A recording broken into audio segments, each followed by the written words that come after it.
So I will turn this over to Mr.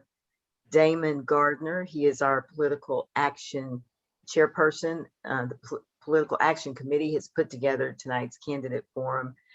If there are other candidates that have joined us, there will be an opportunity at some point to introduce yourself. Just say your name and what you're running for. But I will turn this over to Mr. Gardner. Thank you, Madam President. Tonight we will have the municipal political action candidate forum for the Arlington School Board and the Arlington City Council. We invited candidates who were in contested races to participate in our discussion. So people who were in single districts who didn't have any contestants, they weren't part of the discussion. But I did want to add a few things that early voting starts for the May 7th election, April the 25th, and that's through April 25th through May the 3rd. And I'll post it into the chat, some locations for early voting locations, as well as various dates on when you can request a ballot by mail and what location you can do that. And I see timers right now. I want to ask one, do we have any candidates that are not part of the city council or school board who are running for another office who want to take a second to introduce themselves and what office they're running for before we get started with our candidate forum? If you can, if you know how to raise your hand on the chat feature or just speak up.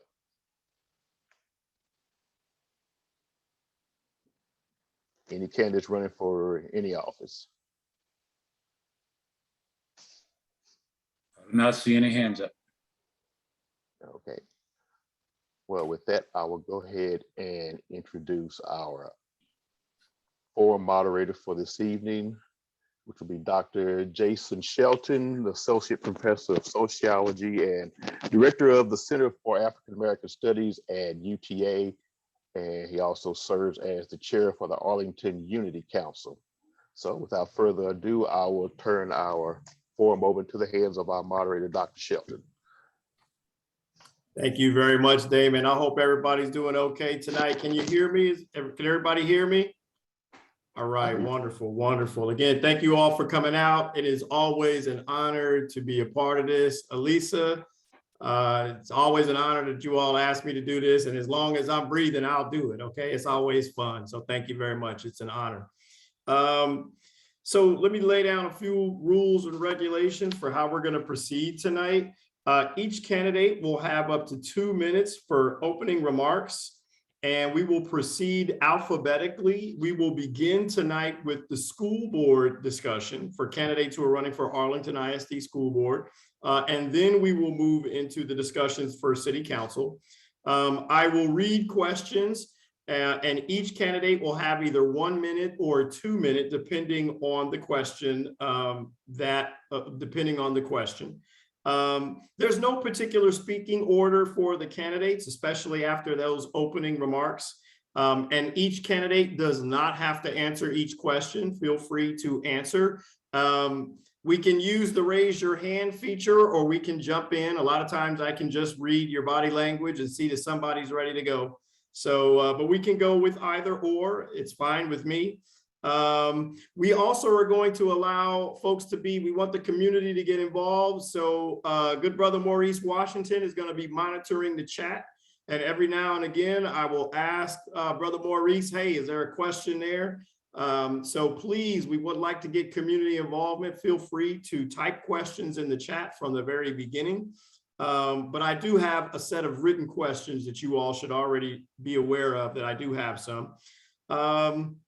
And then we will finish off with candidates having 2 minutes to make a closing remark. And then this one, we're going to go in reverse alphabetical order. Let me also say, Brother Billy Wilson, are you going to be our clock timekeeper tonight, sir? Very good, sir. Yes. So Brother Billy Wilson is gonna be he's the bad guy tonight, y'all. And so he's gonna be cutting y'all off and muting your microphones and letting you know. But we also understand we've done this enough that every now and again we'll give you a little bit of extra room. And so what we're gonna try to do as much as we can.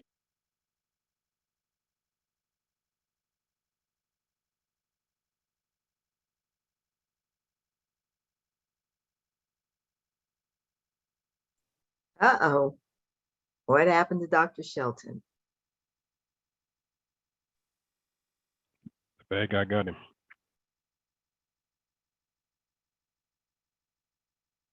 Let's see. Let's give him an opportunity to get back on.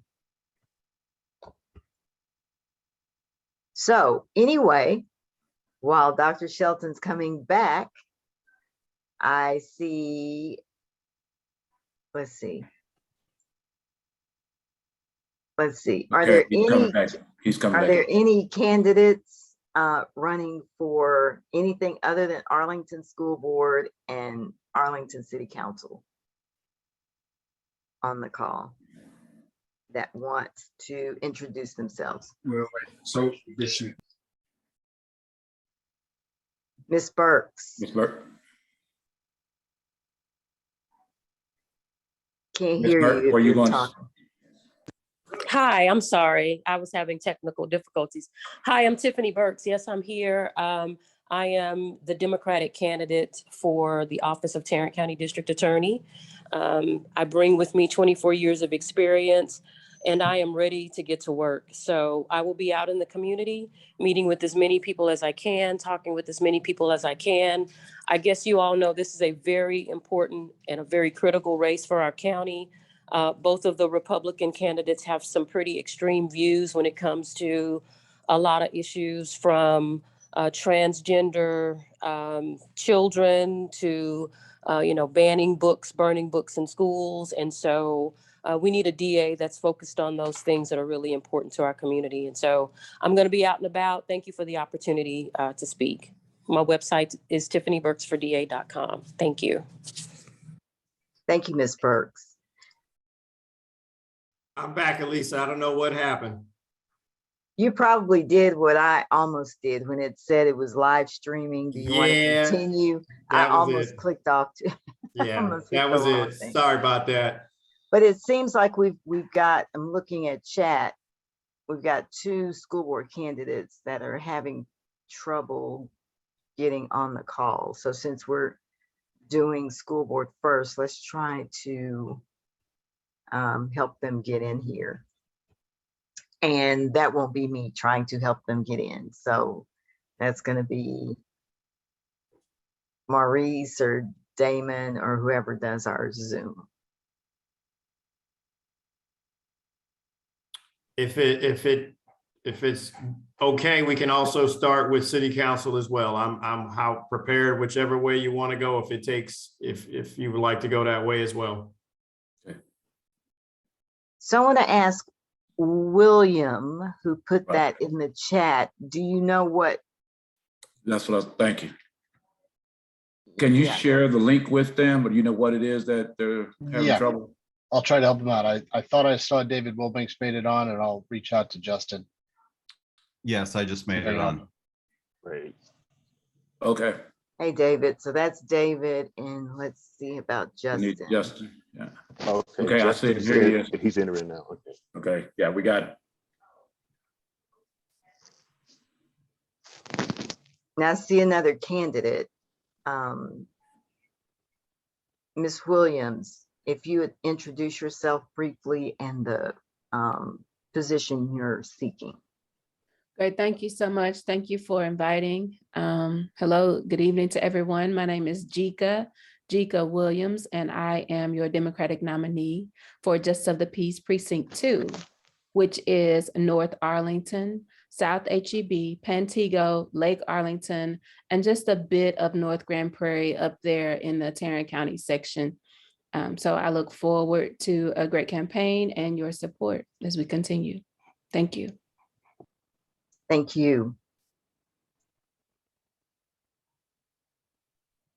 Okay, Dr. Shelton, back to you. All righty, sorry about that again with the technical difficulties. Hopefully I figured it out. With that being said, let's hop on in and get to our discussion with candidates running for the Arlington School Board. I've got, and please forgive me if I mispronounce your name. I never mean to do that. I will figure out your name as we go, and please correct me. I have Justin Chapa, I have Daphne Jackson, Anita Scott, and David Wilbanks. David, I see you are here. So what we can do is begin. Is Justin here? Yes, I finally made it in. Sorry about that. All right, wonderful, Lost Justin. power at Glad my you're house. here. Great, great, great. Daphne Jackson, are you here as well? Is she here? Daphne? All right. Jackson. Daphne? All right. Anita Scott, are you here? I am here, sir. Wonderful. Glad you're here. And I see David is here. All right. Well, we will go on and get started. Justin, did I pronounce your last name correctly, sir? Chapa or Chapa's fine. Chapa or Chapa. All righty, sir. 2 minutes are yours, sir, for an opening statement. Appreciate it. Thank you all for having me here tonight. My name is Justin Chapa. I'm the incumbent in place 5 for the Arlington ISD. I'm running for the school board because I grew up here. I used to be a teacher, and I know firsthand the power of education in people's lives. Grew up here in Arlington on the east side of town over by the GM plant. Went to Sam Houston High School, both my wife and I, and from there, because of the education I had in AISD, had the opportunity of a lifetime to go to Harvard University in Cambridge, Massachusetts. And from there was trying to figure out what to do with my life, and ran into a recruiter for the Teach for America program, which is basically the domestic Peace Corps for teaching, and was trying to figure out what I wanted to do. I really wanted to be a teacher because I enjoyed my teachers so much growing up. But my family, I was going to be the first in my family to graduate from college. So they had some ideas too. And one of them was law school. Well, it turned out that Teach for America allowed me to do both, because if I got into TFA and law school, I could take 2 years off of law school to do my Teach for America commitment. And that's what I did. And as it turned out, I love teaching. I taught 12th grade government and economics. And so sponsored the student council, started an AP economics class, ran the Go Center. Basically, it was an environment. I was at Brownsville ISD at Rivera High School down on the border, where if you put your hand up, they'd give you anything you could handle. And I wanted to work with kids like me. You were going to be first generation college kids, and it was a great fit. From there, I went to Stanford Law School. Did a joint degree program with the Stanford Graduate School of Education, got a master's in ed at the same time. Worked in the Youth and Education Law Project, where I represented special needs students in disputes with San Francisco Bay Area school districts. And then we moved right back home afterwards. I've been practicing law for, hard to believe, almost 12 years now. I work for a large international law firm. I actually primarily litigate against government regulators, which gives me constant some cognitive dissonance, because I am a government official by night and I litigate against government officials by day.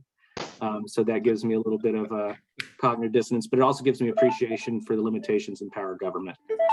I have 3 kids in the district and look forward to explaining more why I think I'm the best candidate for place 5.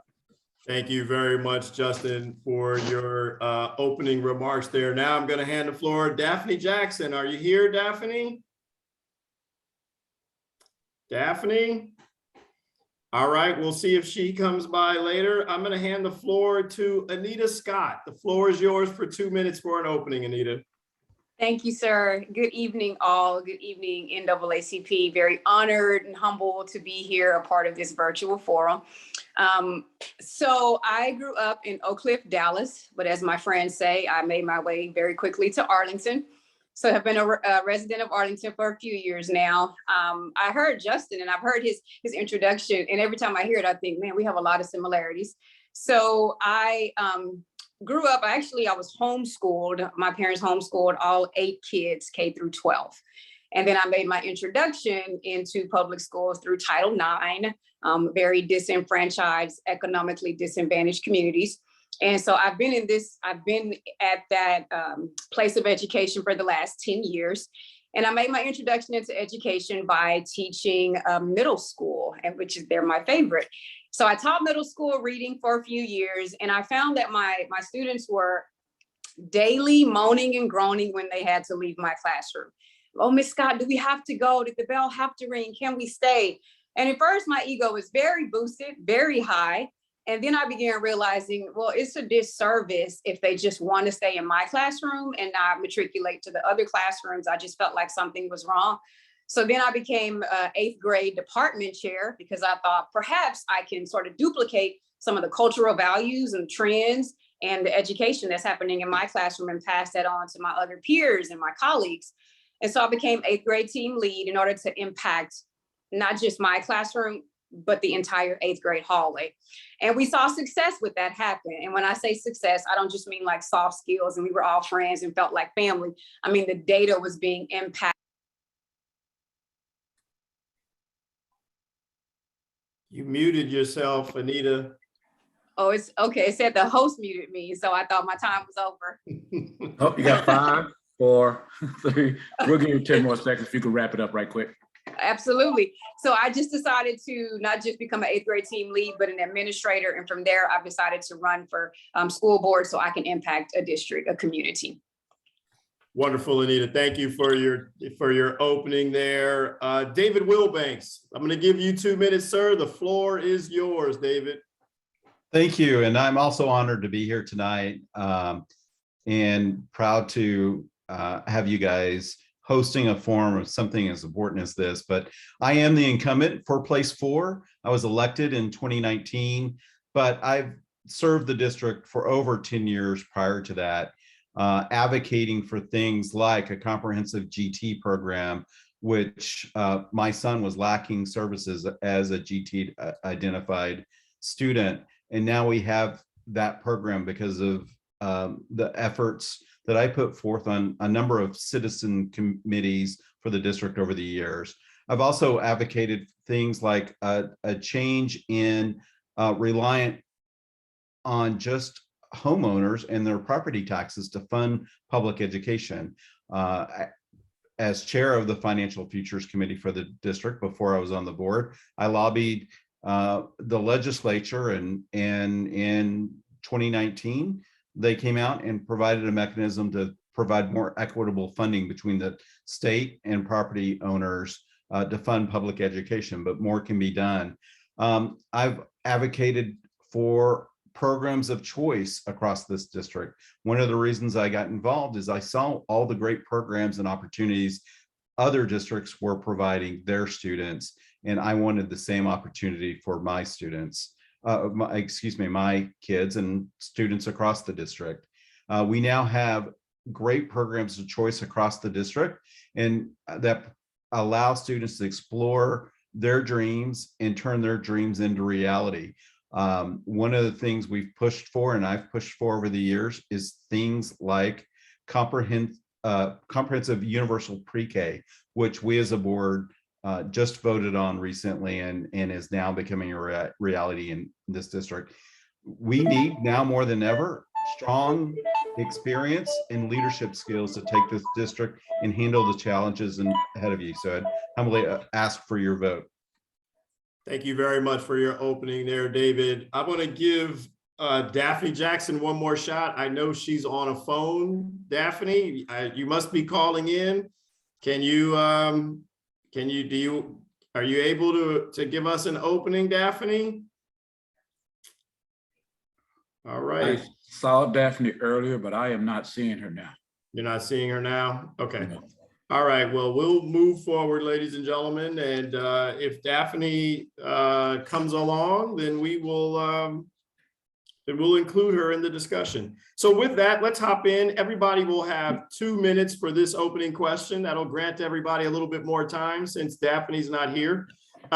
First question is a pretty straightforward one. Why do you want to serve or continue to serve as a member of the Arlington School Board? Why do you want to serve as a member of the Arlington School Board? Anyone, feel free to just jump in if you want to go first.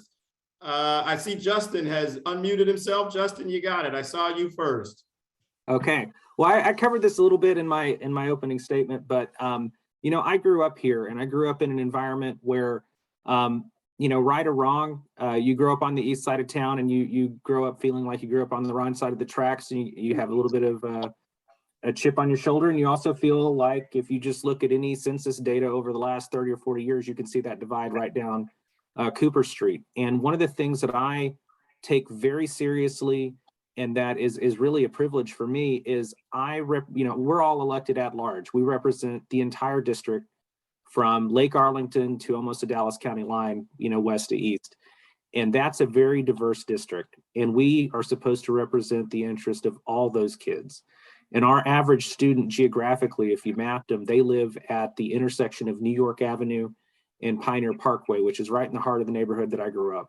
And so I take it very seriously, my role on this board, to represent, now as a professional living on the west side, but also the neighborhood I grew up on the east side. And I feel like in just the 4.5 years I've been on the board, you've seen the start and also continuation of a lot of work to close those gaps that have historically existed. We did a lot of work with the 2014 bond, but if you look at the 19 bond, something that I'm very proud of is the fact that we're really starting our East Arlington master plan. We're replacing 3 aging campuses on the east side, one that's sort of on the north side at Webb, the original Nichols. But we're replacing them in a very creative way. And when we started looking at that bond package, it was not clear that we were going to be able to do more than 1 or 2 campuses at a time. But now we're going to have a new Carter Junior High where my dad and his brothers went. We're going to have a new Berry, a new Thornton, and they're going to be modern state-of-the-art facilities. And that's for the kids on the east side. And I'm very proud to have played a role in that. I think going forward, you're going to see, continue to see me push for educational equity across the district. I'm not afraid to use that phrase because I believe in it. And again, that my time's up, but look forward to talking more about it. Wonderful, Justin. Appreciate that. Anita, I see you unmiked yourself first before David, so I will go with you. Yes, sir. Thank you, Dr. Shelton.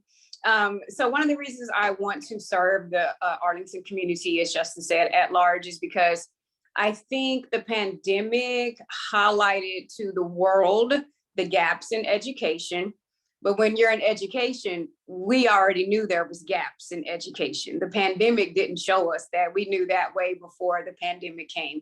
And so I have an earnest and zealous desire to be someone who has been in the trenches and on the front line in education in order to make sure we close the gap, not with a new curriculum, but with classical education, reading, writing, arithmetic, fine arts, and sports. And so with the pandemic, there are types of, and I heard Justin say he's not afraid to use that word, and I'm so grateful because I'm not afraid to use the same word, equity. I want to bring equity, particularly because I've worked in Title I schools all for 10 years that I've been in education, economically disadvantaged. And what the pandemic did show is the line of demarcation for those who were already disadvantaged. And so now they're even further set back. And I don't want to stand by and cross my fingers and hope we close the gap. I want to be a part of closing the gap. Thank you very much for your answer there, Anita. David, I'm going to hand you the floor, sir. Please talk about why you want to serve as a member of, continue to serve as a member of Arlington ISD School Board. Well, the reason why I want to continue to serve goes back to why I got involved in the very beginning. And that's when we moved back to the country, we specifically chose Arlington to raise our kids because I wanted my son to have the same educational opportunity that my daughter had, the same great education she received here in Arlington. And when we got back, we did notice a difference. And then we also noticed that families were leaving for, quote, greener pastures. And we could have easily have done the same thing, but we are dedicated to Arlington. We decided to both roll up our hands and double down on serving our community. And that's what we did starting in about 2008. Up until when I was on the board in 2019. As I mentioned earlier, I served on several committees, several bond oversight committees, capital needs steering committees, instructional model selection committees. And for the longest term, I think Justin and I started at the same time in 2011 on the Financial Futures Committee, where we set the long-term budgetary priorities for the district as citizens behind the scenes. And I was able to get, we were all able to get a lot accomplished behind the scenes, but I knew I needed to step up if I wanted to make a bigger impact on this community and start to where, and to provide the same opportunities for all students across AISD that I saw going on in other districts, and give parents the kind of schools that they were demanding and their children deserve. Wonderful. Thank you very much, David, for your answer there. I want to encourage our folks who are the community to begin to, I saw there has been some chat activity. Please continue to do so. I'm going to go to Brother Maurice in a few minutes, but I want you to continue to get your intellectual juices flowing for questions. Here's another one that sort of gives us a little bit of background about you all. Again, some of you all, two of you all are already currently serving, one has never served, but can you, just to know a little bit more about you before you ran for office, in what ways have you been of service to your communities, to Arlington in general, related to education or outside of education prior to your running for office? So if you could just talk to a little bit about your involvement in local communities, it'd be great, particularly here in Arlington, your involvement before you ran for office. Does anyone want to go first on this one? Anita, is that you reaching to unmute yourself? David, go on and take it, sir. Well, I kind of talked a little bit about this, but I started out all the way back in 2008 when my daughter first started first grade. We had a very active community in our school, and I was kind of voluntold by my wife that I would serve on the Dad's Club and also on the PTA. And I'm proud now that after all those years, I'm now a lifetime, was honored with a lifetime PTA membership by the local council. But it was through that I learned the power of community and what a difference parental involvement had on the educational outcomes of our students.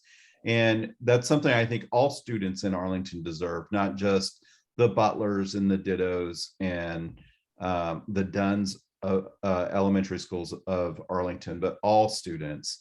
And so getting parental involvement and also setting up more dad's clubs across the district was something I was involved on early on. But then I had, when the budgetary crisis came in 2011, and we were threatened with $12 billion worth of cuts to public education, that's when I really stepped up my game. And when I was called on by our principal to rally the troops and help make a difference and prevent those budgetary cuts from making a difference in our child's education.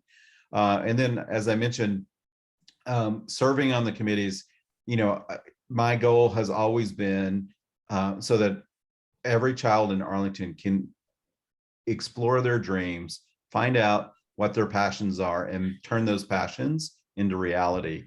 And I'm quite proud of what we've done with the 2014 bond that totally transformed this district, put in a career tech center that really allows students to explore those dreams and turn them into reality. They can graduate high school now with a really nice salary. Some of our kids are graduating with certifications and earning 75, 80,000 up a year. So that's what I'm most proud of, and that's what I want to continue to do as trustee for AISD.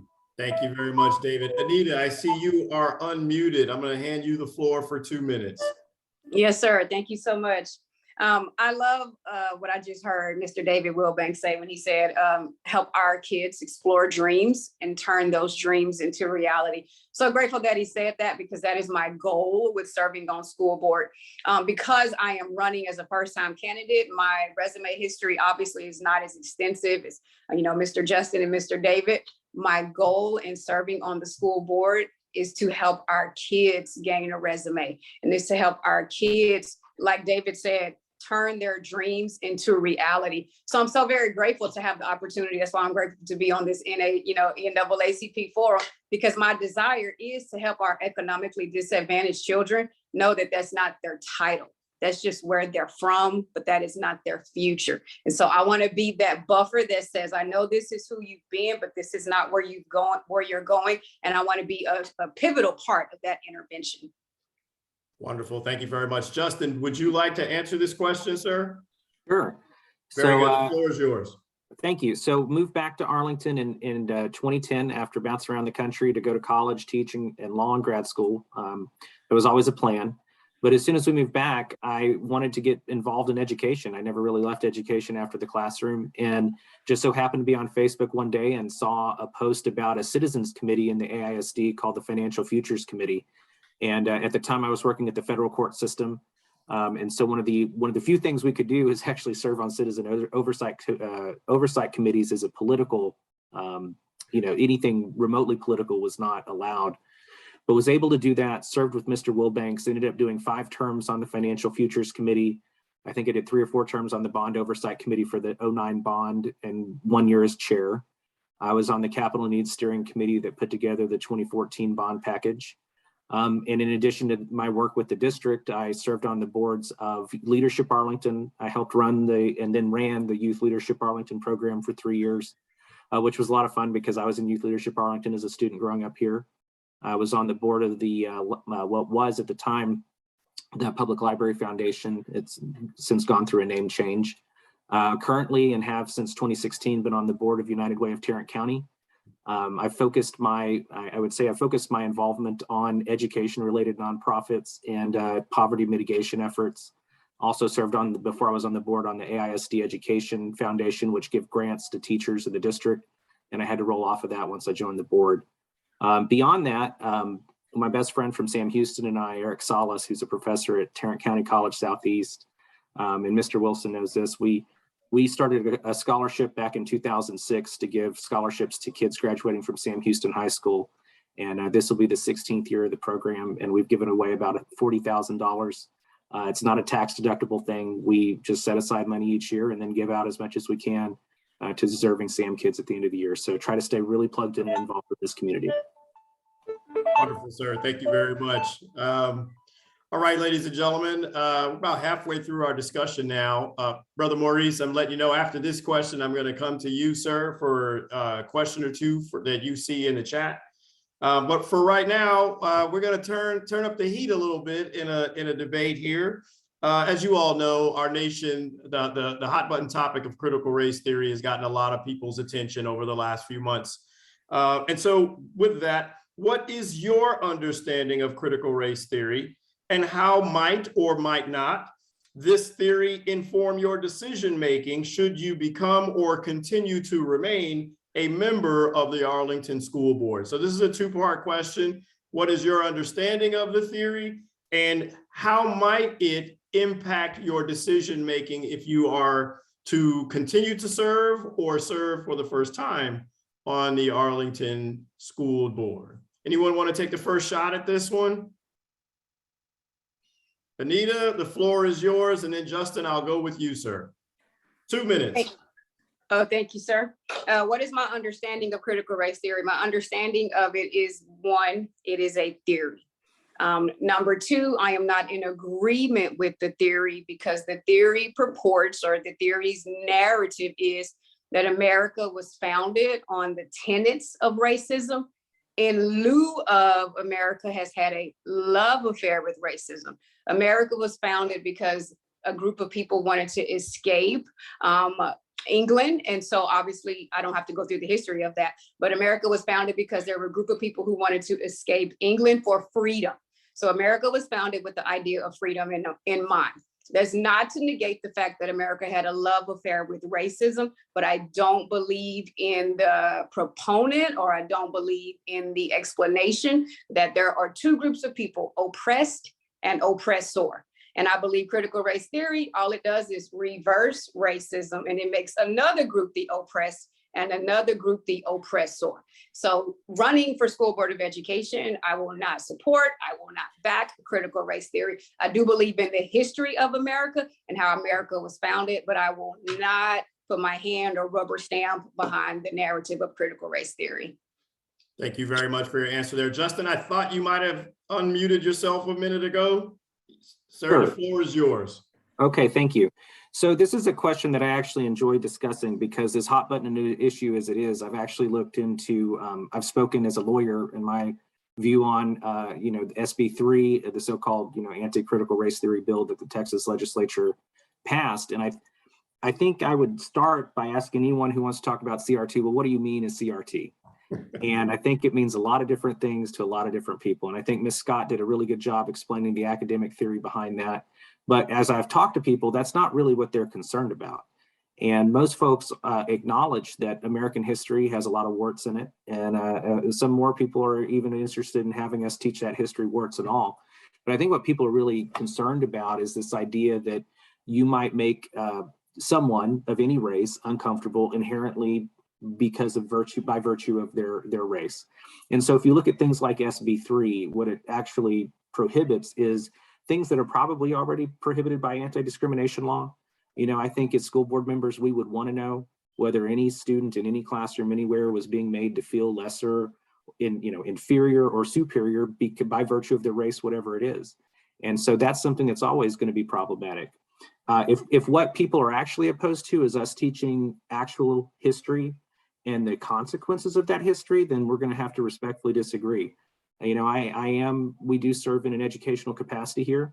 We have students who are taking advanced placement in international baccalaureate classes. And frankly, and I think the College Board's even said this, there's no way for us to teach those types of classes without looking at things through the lens of long-term racial consequences.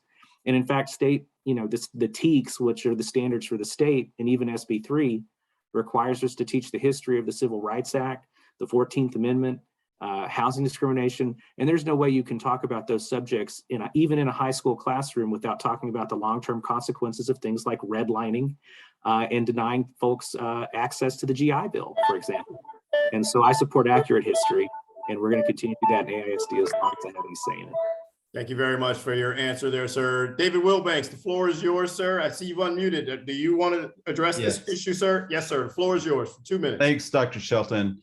And I'll have to disagree a little bit with what Anita Scott said, because the problem we face right now is everyone has their own definition of what CRT is, and it's turned in from what was taught academically as a framework to explain why things like the Civil Rights Act didn't really move the needle much in terms of systemic racism in this country.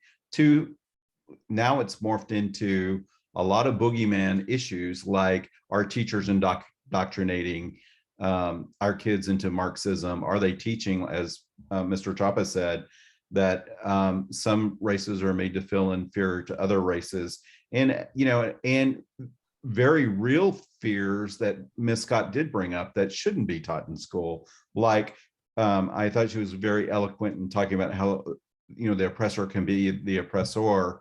And the fact of the matter is CRT is not taught in our schools. It's definitely not taught in AISD. It never has and never will.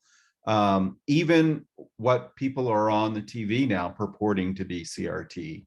Look, our teachers aren't indoctrinating our kids and making one feel guilty for the other. But our job as trustees is to represent the values of our community. So what I tell those parents is right now, with the COVID loss and the overworked teachers, we need your help and to come together in a positive way. Come volunteer in the classroom, come volunteer in the library. And while you're doing so, if you see anything or hear anything or see anything in the library, let us know. But for the most part, we've got the best teachers in this area. I'm confident about that. And they're professionals. They know how much work they're going to give themselves if they even touch anything controversial. The fact of the matter is they have to teach to the TEACs, which are a mile wide and an inch deep. They don't have time to get through all of the required curriculum. Thank you, Mr. Wilbanks. David, thank you for your answer, though. I want to say to each of you, I appreciate it. As a professor who's very familiar with critical race theory and has been for a number of decades, I think there are a number of points that you all made that really attest to the wide-ranging thrust of the theory, that it can be interpreted in multiple ways. Appreciate that answer there. Brother Maurice, I'm going to hand the floor to you, sir. If there's a question that jumps out to you at this point, sir, feel free to pose that to our panel, sir. Good evening, Dr. Shelton, and to all those that are attending tonight's candidate forum. Got a couple questions, Dr. Shelton. I think one that may be in line with similar to the CRT question. is presented here. There are various groups who are pushing back against school boards because they feel like the talk about equity, discussing racism, and affirming LGBTQ in schools with students is problematic. What are your thoughts on this? All right, folks, does anyone want to take that? Justin, I see you've unmuted yourself, sir. Why don't you take 2 minutes on that, sir? And then Anita will go with you. Thank you, Dr. Shelton. So this is something that we are hearing a lot right now, and I would say we're hearing it a lot from a relatively small number of very loud individuals. But let's take a few things that to start with. We have been fortunate, I think, in Arlington ISD that we have not really had to deal with people who are really upset about the type of books and materials that we have in our libraries and in our curriculum. And one reason for that, I think, is one, the folks who are making this decision are educational experts. There are librarians and there are teachers. And if somebody's wanting to run for board of trustees because they got enough time to read every book that comes into this district, it's a big district. We got 70 plus campuses, about 56,000 kids. You're going to be reading all time. And so we have to rely on our educational experts. And does that mean that something might fall through the cracks? Sure. But that's why we've had a book review policy and a curriculum review policy in place for decades. If you don't think something's appropriate for your child, you always have the right to opt your child out of it. And you can go, there's a formal process to do that. That's nothing new. And folks who act like they're being denied the access to be able to do that, I'm sure have never read that policy. In terms of discussing racism and affirming our LGBTQ community, I think we've made a great deal of strides towards those examples. And just one, and we were able to do this. It was consensus driven. It didn't create the disruption that it did in many other school districts, but we actually added sexual orientation and gender identity to our non-discrimination policy for employees and students. And that's just a reflection of those, these are adult problems. The kids, I got 3 kids in school, and they know the kids already who are struggling with gender identity or orientation issues. And you know what the kids are, they're generally supportive of. This is an adult problem. And so we have a duty as a public school system to serve all of our kids, regardless of their background or where they come from. And that means affirming them and getting, serving them the best way we can. And we're certainly going to do that if we ostracize them or make them feel lesser in any way. Thank you very much, Justin. Anita, the floor is yours for 2 minutes. Yes, sir. Thank you, Dr. Shelton. I heard my constituent, Justin, say it's an adult problem. I want to stamp what he said. I appreciate him saying that. I do believe that the curriculum that is already in some schools, and I'm mentioning Arlington ISD, but the curriculum that is already in some schools, and then curriculums that are wanting to funnel down and tunnel down to our children. Some of these curriculums are not age appropriate, and they're not mentally appropriate for our children. And so these are adult problems. When a boy has not learned how to be a prince, but is being convinced to be a princess, I think something is wrong. We don't encourage our left-handed children to become right-handed because we know that affects them mentally. And so I think when we are encouraging our children to explore, we are taking away from them the opportunity to learn why they came to school. They came to school for reading, writing, arithmetic, sports, and humanities. I think the curriculums that we are wanting to come into our schools, excuse me, those curriculums are meant for the home. School is meant for education, morals and values, or lack of morals and values, that is meant for the home. They should come into the building to be educated. At home is where they are reared and disciplined. Thank you very much for your answer there. David, I see you have unmuted yourself, sir. The floor is yours for 2 minutes. Yeah, thank you, Dr. Shelton. And I'll push back a little bit on Ms. Scott, but she's right. There's a lot of things that it's our responsibility as parents to teach and guide our kids as they grow up into maturity. But no one in AISD, and I don't think in any school district in Texas, is teaching a kid before he's learned to be a prince to be a princess, or encouraging that. That's just simply not done. Teachers are professionals, as I said before. That kind of indoctrination into Marxist ideology, as I mentioned before, even to LGBTQ lifestyles, is not going on. What is going on is a lot of compassionate teachers that in the high school setting, when they see kids that are being bullied because they might be, LGBTQ, they're showing a lot of compassion towards those students and preventing those students from possibly being depressed and taking their own life because they're struggling with that identity. But no one's indoctrinating our kids. And again, I'll say it again, teachers are responsible for teaching exactly what Ms. Scott said. Those TEKS and those requirements and that curriculum is dictated by the states. There's no room for any other curriculum other than what's approved by the state, and it covers exactly what is required in the TEKS. So I know a lot of parents are scared and fearful of that, but we do have a safety mechanism to prevent those kind of things from creeping into the classroom. Thank you very much for that. Brother Maurice, I'm gonna go back to you. If there's another question there, sir, that can be asked. I have one or two more here as well that I can go back to, but I'd love to see if there's something you think should be posed from the floor. Okay, Dr. Shelton, we've got a couple questions. We can go with the next one that is presented. And by the way, Dr. Shelton or someone is Ms. Jackson, did she ever come through? Yeah, I'm glad you mentioned that. I was told that she's on the line, but she can only listen.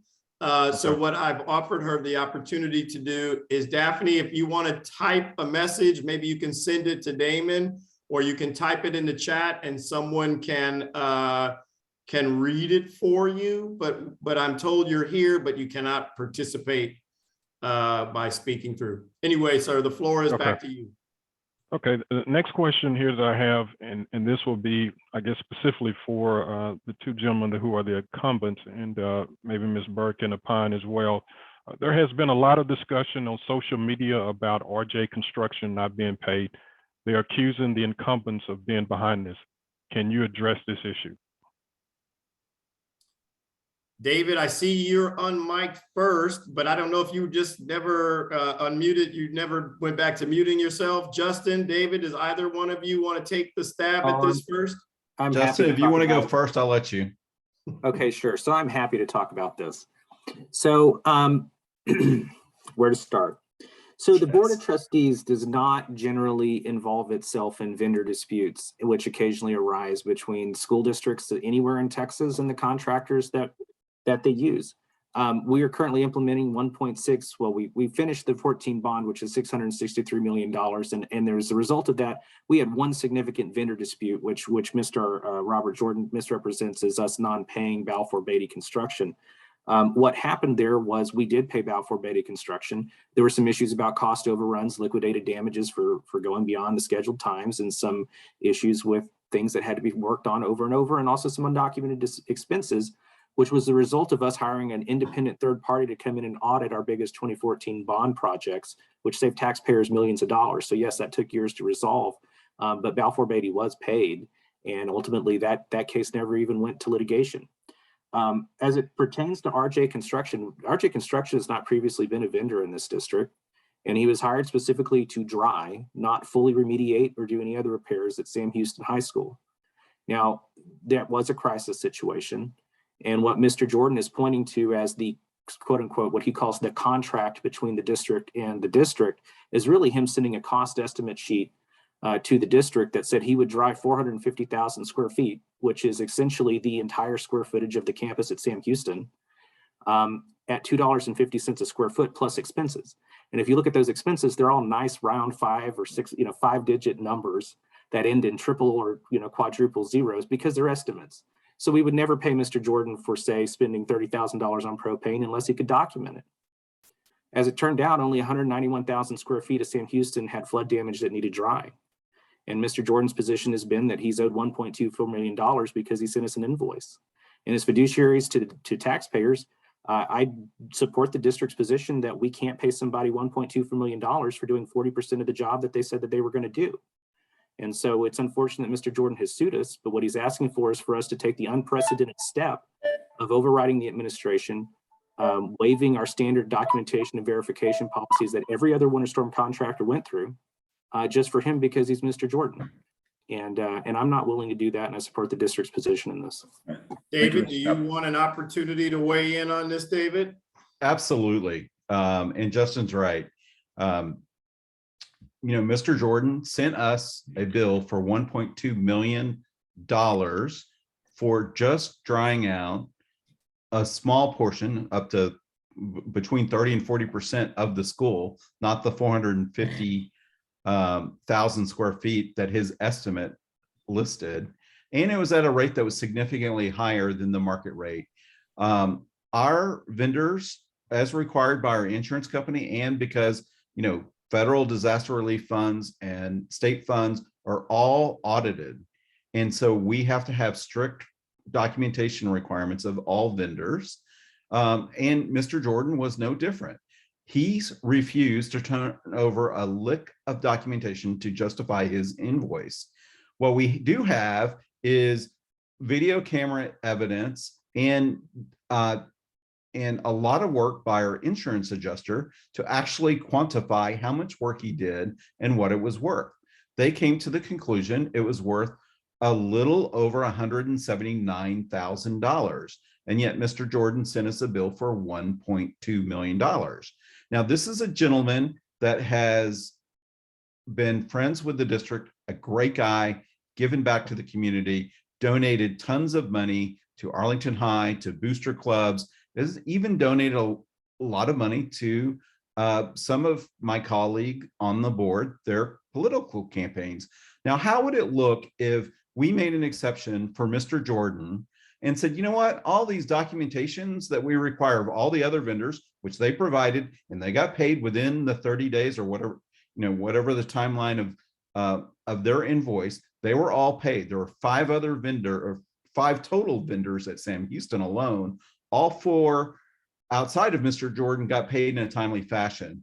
But again, my point is, if we were to go to Mr. Jordan and the other vendors provided all the documentation that we require, Mr. Jordan didn't, if we were to allow him to skip the rules and pay him $1 million over what the insurance said, how would that look as us as trustees? We would be the ones under investigation and the ones. Okay, thank you, Mr. Wilbanks. All right, David, I'm sorry about that. We had to cut you off. Anita, I want to give you an opportunity to weigh in on this if you would like to do so, Anita.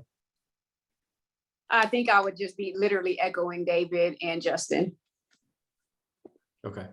All right, no problem. Well, we're nearing the end here, and I'm going to give everybody 2 minutes to do a closing statement. But first, I want to give you 1 minute to answer the following question. And that is, if you had $5 million to make major changes in Arlington ISD, how would you use the funding? What changes would you make and why? If you had $5 million to wave your magic wand and spend to fix any problem that you so wished, what would that problem be and why? Whoever wants to go first.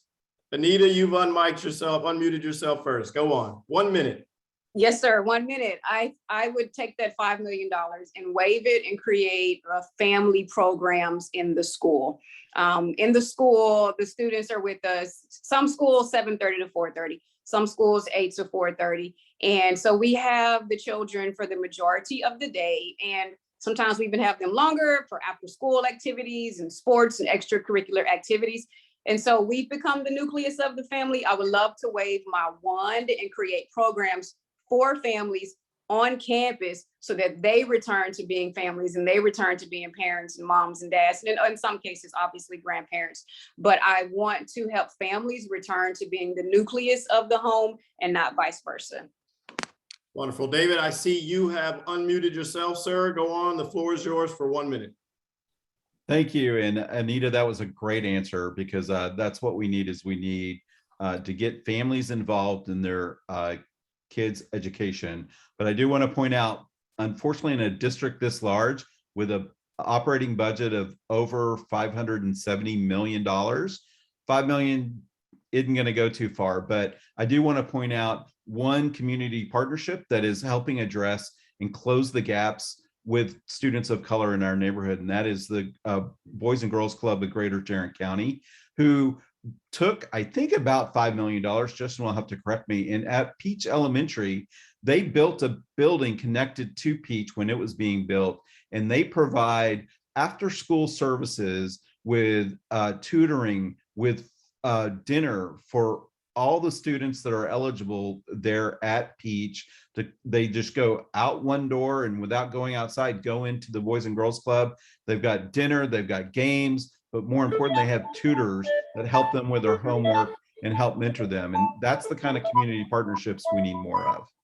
Thank you very much. So Justin, the 1 minute is yours, sir. How would you wave your magic wand with $5 million to fix any problem you want to address?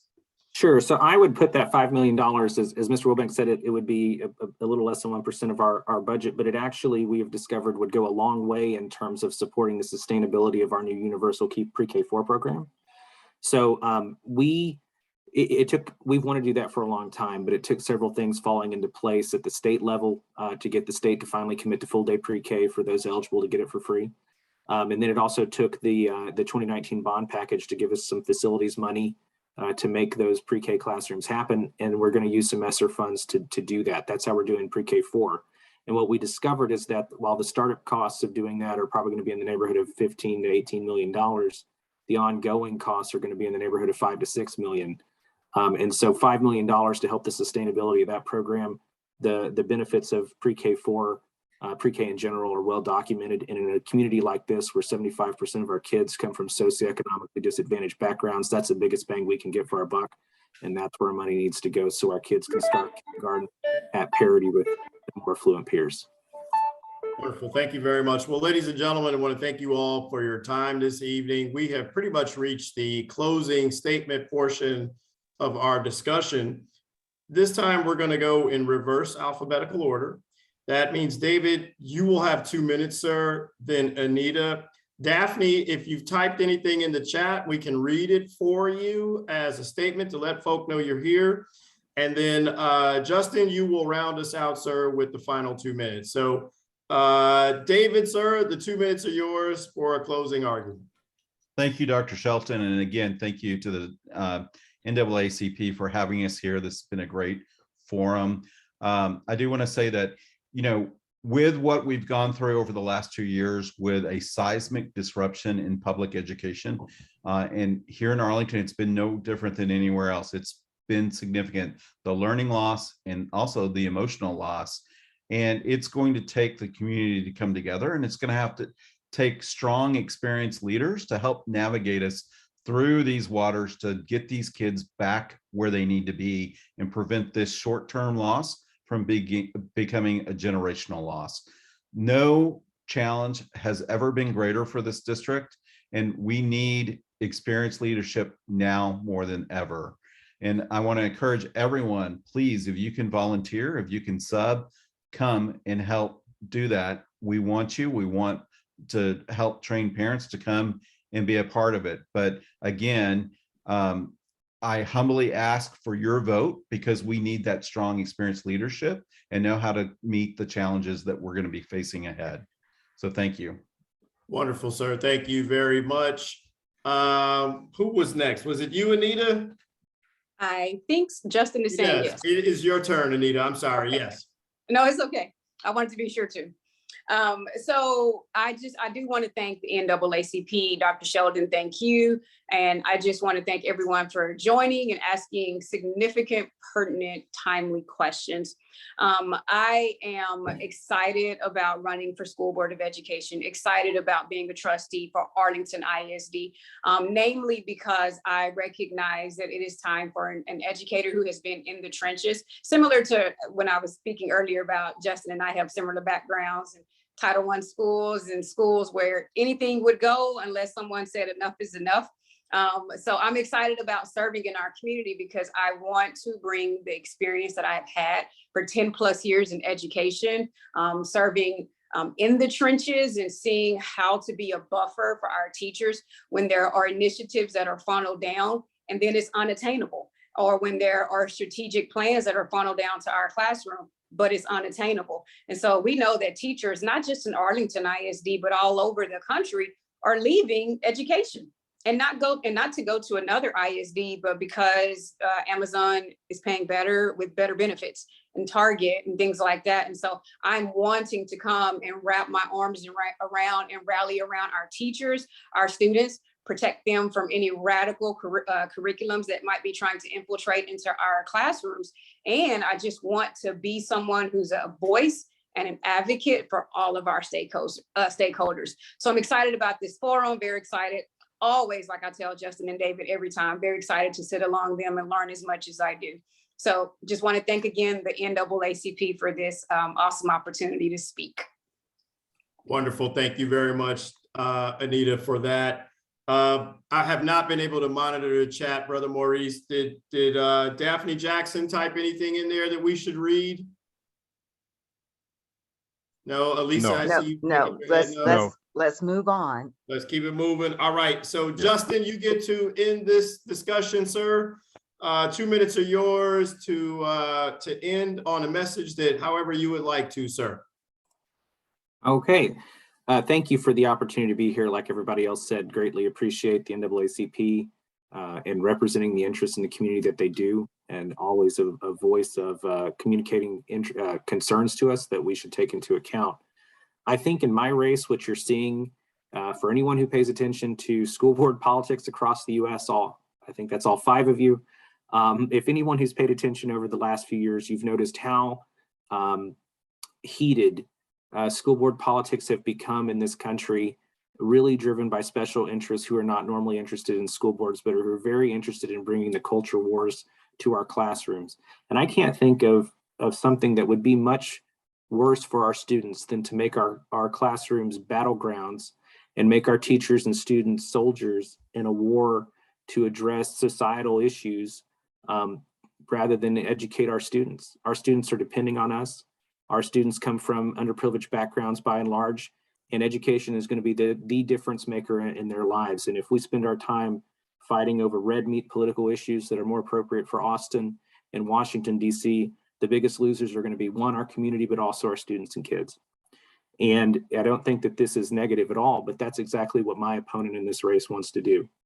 My opponent, Mr. Burke, spends his time at Stop the Steal rallies at Bowen in California and the Freedom Field off of Bowen. He is on record at the Republican Club Forum that was held in March, saying that critical race theory and social emotional learning, by extension, are ideologies that are, quote, straight from the pits of hell. And I can't think of something more disqualifying for a potential trustee to say than that. Our students need social emotional learning. It's required by the state in character education, grit, perseverance, overcoming obstacles. And for someone to say that our teachers shouldn't have recourse to things like restorative practices and capturing kids' heart curriculum is just totally disqualifying in my view, reflects a total misunderstanding of the district that they seek to represent, and is actually a slap in the face to teachers. My opponent's initial campaign slogan was education, not indoctrination. And if I were a teacher, I'd be greatly offended by that, because who would be doing the indoctrinating? It would be the. Thank you, Mr. Chop. Justin, we had to cut you off, sir, but I think you made your point very clear. All right, with that, ladies and gentlemen, I want to thank our candidates that are running for Arlington ISD School Board. Appreciate you sharing your insights with us tonight and the broader community as well. And appreciate the fruitful and informative conversation that we just had. With that, I want to transition over to our discussion for candidates who are running for Arlington City Council. However, I want to first give an opportunity for any candidates that have tuned in since we started this to announce, to sort of introduce yourself and tell us what seat you are running for office, particularly if it's not a city council seat. So folks who are running for other positions, electoral offices aside from Arlington City Council, if you are out there, feel free to speak up and introduce yourself to the room. Anybody out there? Dr. Shelton. Yes. Hi, good evening. My name is Crystal Gaydon. Thank you for the opportunity to speak.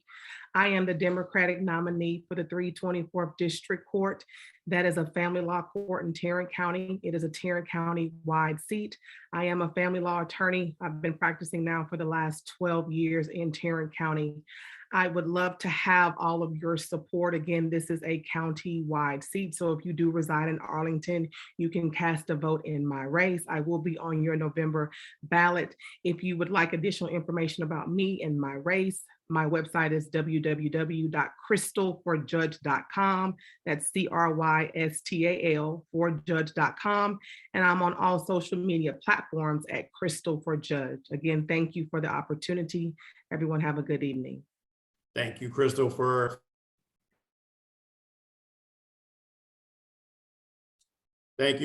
speaking up. Is there anyone else here who would like to speak up, who's running for office, who wants to introduce her or himself?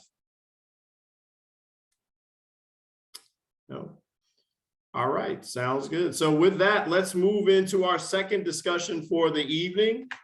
That is a discussion with candidates who are running for Arlington City Council. Let's see here. Let me make sure that I know who's here. Chris Dobson, are you here, Chris? Chris? Yes, I am. All right, wonderful, Chris. Cindy Golden, are you in the house? Cindy? I think she just turned her, she turned the camera off. There you go. I'm here. All right, Cindy, you are here. All right, wonderful. Bowie Hogg, are you in the building? Hey, Dr. Sheldon, I'm right here. Wonderful, sir. Dr. Albert Para, I see you, sir, in the corner of my screen. Yes, sir. Joshua Taylor, are you here? Joshua? All righty. Okay, we'll allow for Joshua to hopefully tune in when he gets Joshua here. won't be a part of it. Joshua will not be a part of it today? No. All righty, sir, no problem. All right, with that, folks, let's hop in. I'll restate the sort of guidelines for this evening. Each candidate will have up to 2 minutes for opening remarks, and we're going to proceed in alphabetical order. I will read a set of questions, and each candidate will have either 1 minute or 2 minutes to respond. There's no particular speaking order, as you all saw already. We'll just sort of, if you unmute yourself, I'll try to figure out who unmuted herself or himself first to answer questions. We're also going to be monitoring the chat. Brother Maurice will take the lead on that, as you can already see. And Brother Billy Wilson is he's our timekeeper for this evening. He gets to be the bad guy and cut you all off. And you see he's serious about his job, all right? So make sure you stick within the time period. With that, ladies and gentlemen, let's go on and get things started. Chris Dobson, the floor is yours to give an opening statement, sir. Well, thank you very much, Dr. Shelton. And I want to thank everybody that's taking part in this conversation. That's preaching to the choir, but we all need to be more involved. So I've been running for office here in Arlington for the last 12, 13 years. I've generally done it either because no one else was running in unopposed races, or because I feel like we have a real problem with some of the attitudes and culture at our city hall. Far too often it seems that many voices are left out of the conversation when we start talking about needs, because far too often we go straight to wants. I look at our entertainment district as being vastly overfunded. I think our economic development program in some ways is starting to work as a racket, where we're giving money to upscale hotel or apartment developers, businesses that go out of business the next year in the case of Legal Draft Brewery. And I hope that I can join the council and bring some more accountability to it, because if y'all haven't seen over the last few years, I really don't take much money from anybody. I'm not in this to make friends. I really want this city to operate in the best possible way for all of its residents. And, it's sometimes frustrating for people to have meaningful contributions that aren't heard by people that sit on our council. As I said, I've tried to hold our council accountable, and I've had now 4 members of this council return money that they took in the form of illegal campaign donations, including the former mayor. And I continue to do that. I've also raised some issues with our Economic Development Corporation. And so as much as I can, I will continue to work to reasonably spend the money that we gain in taxes and make sure that the needs come before the wants. Thank you. Thank you very much with that, Chris. Want to hand it now to Cindy Golden. Cindy, 2 minutes are yours to make your opening pitch.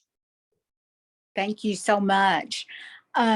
So I normally start out my opening remarks telling about my professional accomplishments, but tonight I'm going to do something a little different because I was inspired by the AISD candidates, which were talking about their beginnings.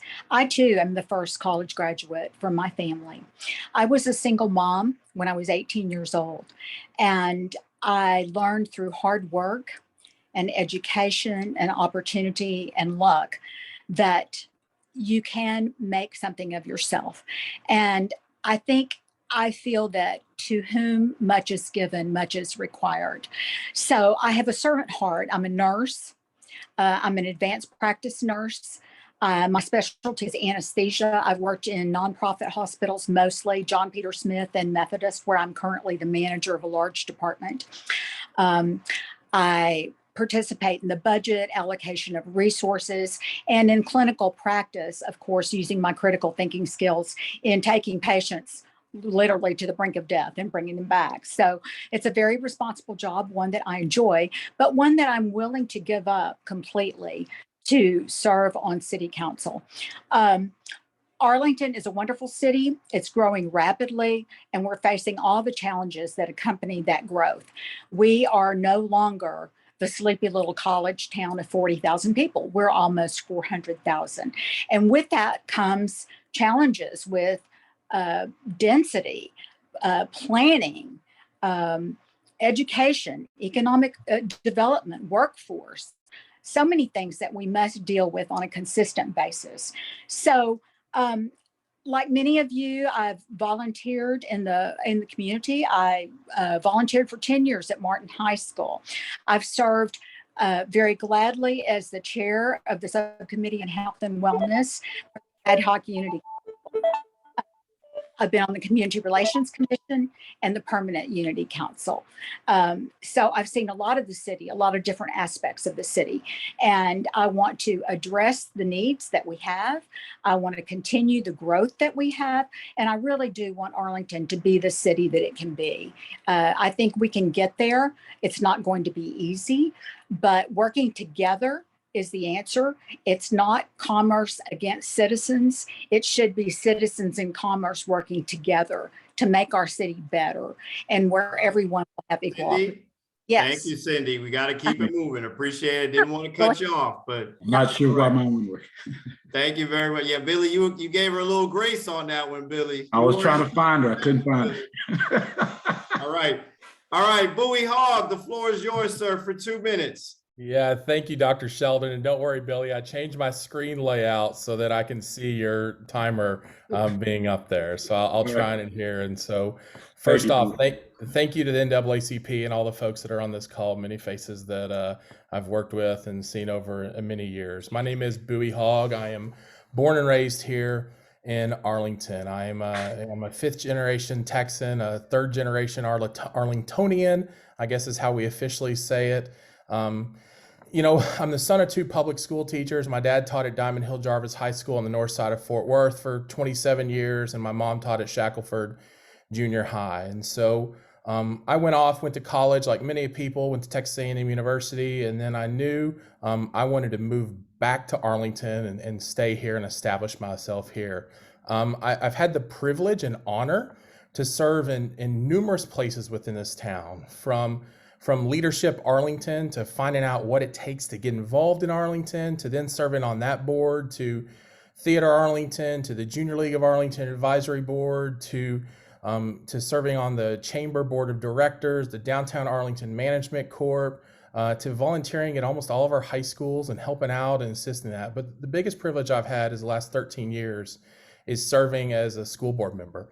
in the Arlington ISD. When I first ran in Arlington ISD, it was run of, this district was not adjusting to being a large urban school district. That's what we are. And it's a good thing. It's a good thing to have. And so I ran on a proactive stance, and I think there's been numerous changes. Is everything perfect? No, without a doubt, there's not. But we've made tons of progress in what we're trying to do and where we're trying to go. And so I'm proud now to run. And honestly, I think there's more work that needs to be done on the city council.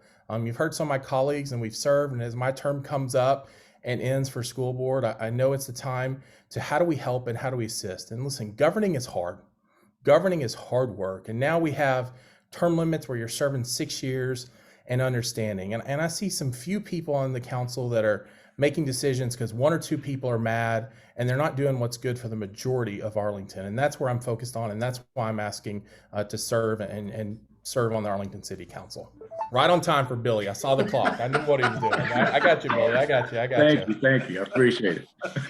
Very good, sir. Very good. So Dr. Albert Parra, the floor is yours, sir, for 2 minutes. Thank you guys for having me. So first, I just want to let everybody know I'm running for Arlington City Council 6. So I'm a first generation bilingual Latino. I was born in El Paso. At the age of 5, my parents uprooted everything and moved across Texas to raise their family in Arlington. My parents worked 2-3 jobs at a time just to make sure to make ends meet. I grew up in South Arlington. I was zoned for Kennedale School District, but I still lived in South Arlington. While I was at Kennedale, it was kind of the all-American kid, captain of the football team, National Honor Society president, grew up near the top of my class. And most importantly, that's when I got together with my future wife, Catherine Parra. So I went to Texas A&M where I did my undergrad in genetics. And then ultimately I went to San Antonio to do my residency in medical school at the University of Texas Health Science Center in San Antonio, where I held various positions such as vice president of our class. I was voted most compassionate resident. And I also did a lot of work with Latinos in clinical trials in oncology, really kind of focusing on that niche. Then we got moved back to Arlington when I got a position at UT Southwestern. And it was a no-brainer to want to move back. We currently live in North Arlington. I've been doing various things across Arlington, such as professionally, I work on the Baylor Scott and White Quality Alliance. I've worked for been a part of the Butler Dads Club. I've also been on Butler Elementary School on their site-based committee. My kids are in this area. When people ask me why I'm actually running, the thing that I look at is my parents really embarked in me to want to make sure that I take care of myself, take care of my family, and take care of my community. And I do that to some degree as a physician currently. And what I want to do is I want to take that analytical, compassionate type servant heart that I currently have and do a lateral transition and start to really help people on a macro level. And that's the whole purpose of why I'm serving. We have to get involved. Governing, as Bowie said, it's not easy, but we really have to make sure that we're getting our rolling up our sleeves and making the right decision for all persons of our life. Wonderful. Thank you very much, Dr. Parra, and everyone for your introductory statements there. Want to now move into the Q&A portion of our evening. Also want to encourage the community to type questions in the chat. Brother Maurice, I'll be coming to you after 1 or 2 questions, sir. But with that, let's hop in and get things started. First question of the evening is, if elected, what would be your top 3 priorities as a member of the Arlington City Council? If elected, what would be your top 3 priorities as a member of the Arlington City Council? You've got 2 minutes to answer this question. Who wants to go first here? Cynthia, I see you unmuted first. Cindy, you got the floor for 2 minutes, and then I will go to Dr. Parra after that. Thank you so much, Dr. Shelton, for that question. So there are so many things that are important. And one of the things I did was interview with current city council members to determine what they felt was important. And every one of them had something different. In my opinion, I think addressing crime is important. The safety of our population is very important. I think we need to look at our development of our city. Housing is very important. We are facing a housing shortage. Prices are up, availability is down. That would be the second one. And the third one would probably be addressing the areas of our city that we haven't addressed, such as the economic disparity, the lack of good health care for all. And there's a lot of that. On my work in the Unity Council, one of the things that we looked at was the lack of health care. It's not the city's job to provide health care, but we do have to help our citizens in conjunction with nonprofits and our JPS health system. And we really just haven't been doing a very good job. So that would be the third priority. But crime, we've got to support our police force. We have to help them fill their positions. I was speaking to an officer today, and they have no retention bonus. What's also important in recruiting, we must also seek to have good retention with the police officers that we have. With regards to housing, we have to think about things differently. We can't be just a single family residence town anymore. Used to, Arlington was just comprised of single family residents. So we have to look at things differently. We have to look at our ordinances that might allow us to have smaller homes, maybe tiny homes, maybe duplexes. So we have to think about things differently. Thank you very much, Cynthia. Dr. Para, and then Bowie Hogg will go to you, sir. I see you unmuted as well. 2 minutes are yours, Dr. Para. So as far as the three things that are going to be some of the most important, obviously there's tons of topics that are going to be important to when you're looking at city council. One of the things we really have to look at is really redevelopment, because we are a landlocked city. We have very few precious resources, so we're going to have to be very conscientious about what we're actually putting in the available land that we have left. But since we have very little available land left, we have to look at how are we going to redevelop certain neighborhoods and businesses, and making sure that if people are, when we are doing that redevelopment, we're really talking to the neighborhoods, we're talking to the people that are there, so that if there's any displacement issues, we're working with contractors to make sure that any persons can have proper affordable housing that is met, and also be able to bring the businesses that we want. On the same token of kind of redevelopment, we have to be very bold in how we're going to be recruiting businesses to come to our city, and how to retain those professionals that we bring in. Making sure that we're utilizing the partnership with UTA we have a gold mine of students that are there, and really being cognizant of how we're going to get to bringing in those businesses, retaining those businesses, and having those persons live here. Then lastly, I think probably some of the things that we have to look at is obviously keeping our neighborhoods safe with how are we going to look at the budget with police and fire, and making sure that they have the proper amount of funding so that they can continue to keep our city safe, but also making sure that all of that is being utilized properly to continue forth with moving our city forward. At the end of the day, we want to make sure that people understand that we are not the hyphen in DFW. We are our own city that stands alone, and we are a large city, and we should be showing that. Thank you very much. Bowie Hogg, the floor is yours for 2 minutes, sir. Yeah, perfect. Thank you, Dr. Shelton. And listen, the city has so many balls in the air. It's sometimes a task and challenge. The biggest difference, you talk about the difference from school board to city council, is the amount of balls that are in there. And it truly is a huge grasp. But in my campaign, it's really based on three things, and it's a focus on fundamentals. Is the city providing those major services? So what are those major services? The first is we have to have a safe city. If we don't have a safe city, nothing else matters. Nothing else matters. People don't feel comfortable in their homes. They don't feel safe where they are. If our crime rate's high, nothing's working. And so how do we do that? And what do we do? And, we saw, I've been endorsed by the police and fire associations.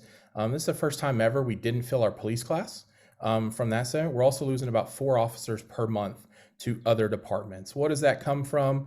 In Plano, someone reaches max pay in 10 years. In Arlington, it takes 20 years. Well, then by its retirement, that's a lot of money.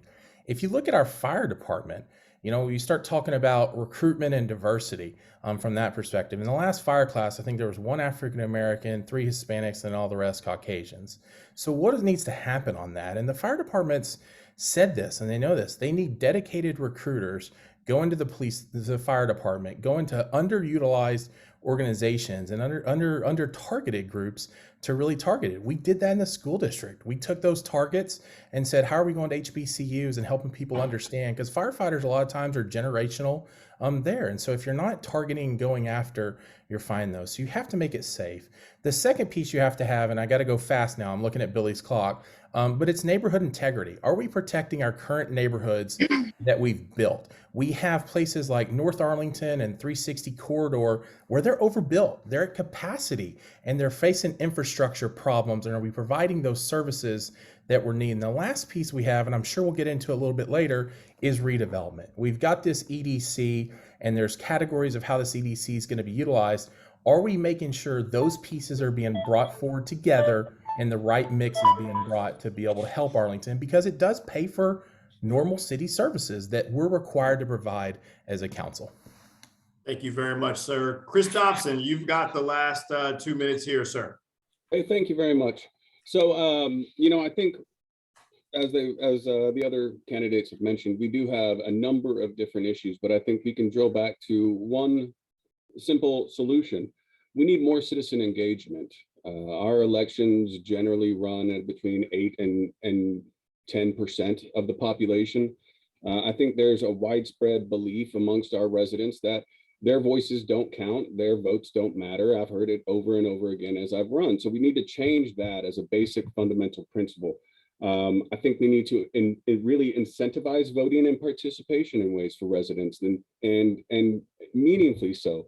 You know, we can't just give bonus points for answering an email. We have to really find a way to connect with people and show them that it's valuable to take part in city government. You know, we need to empower them to be stakeholders and to make decisions on our programs as we're developing those programs, rather than just an up or down vote at the end of them.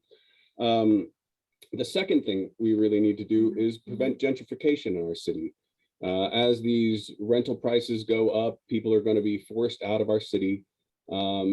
Meanwhile, you know, our city council is still subsidizing high dollar apartment complexes. We need to move towards maintaining a bank of affordable housing for our residents, so that people who live here and work here, so people that work here can live here, which unfortunately doesn't happen a lot of times. And the last thing, as I said earlier, is accountability for officers. Wherever you work within the city, if you're breaking the rules as they exist, you need to be held accountable, so that the people of Arlington see that we don't have two tiers of justice in our city. I think Al Jones, Police Chief Al Jones, did a great job in holding Arlington police accountable. I would like to see our city managers, our city council candidates held just as accountable through a process of initiative, referendum, and recalls. Thank you. Wonderful. Thank you very much for that, Chris. I'm going to ask the next question, but then Brother Maurice, I'm going to come to you after this next question, sir. So I want to encourage the community to continue to type questions. I saw one or two popped up. I don't read them. I'm too busy trying to listen to you all, but that's why Brother Maurice does that. So here's my next question to the candidates. How do you feel about transportation options currently available here in Arlington? Can all of our residents affordably get to where they need to go? If not, what will you do to improve transportation in our city? So how do you feel about transportation options currently here in our city? And if there aren't very many options in your opinion, what do you need? What will you support doing in order to enhance opportunities to get around our city? 2 minutes to answer this question. Does anyone want to go first? I see Dr. Parr, are you touching? There you go, sir. You've unmuted yourself. The floor is yours. And then Bowie Hogg. So thank you for the question. So I guess when it comes to transportation, the first thing we have to look at is what type of transportation system do we have? Obviously, we have VIA currently in Arlington.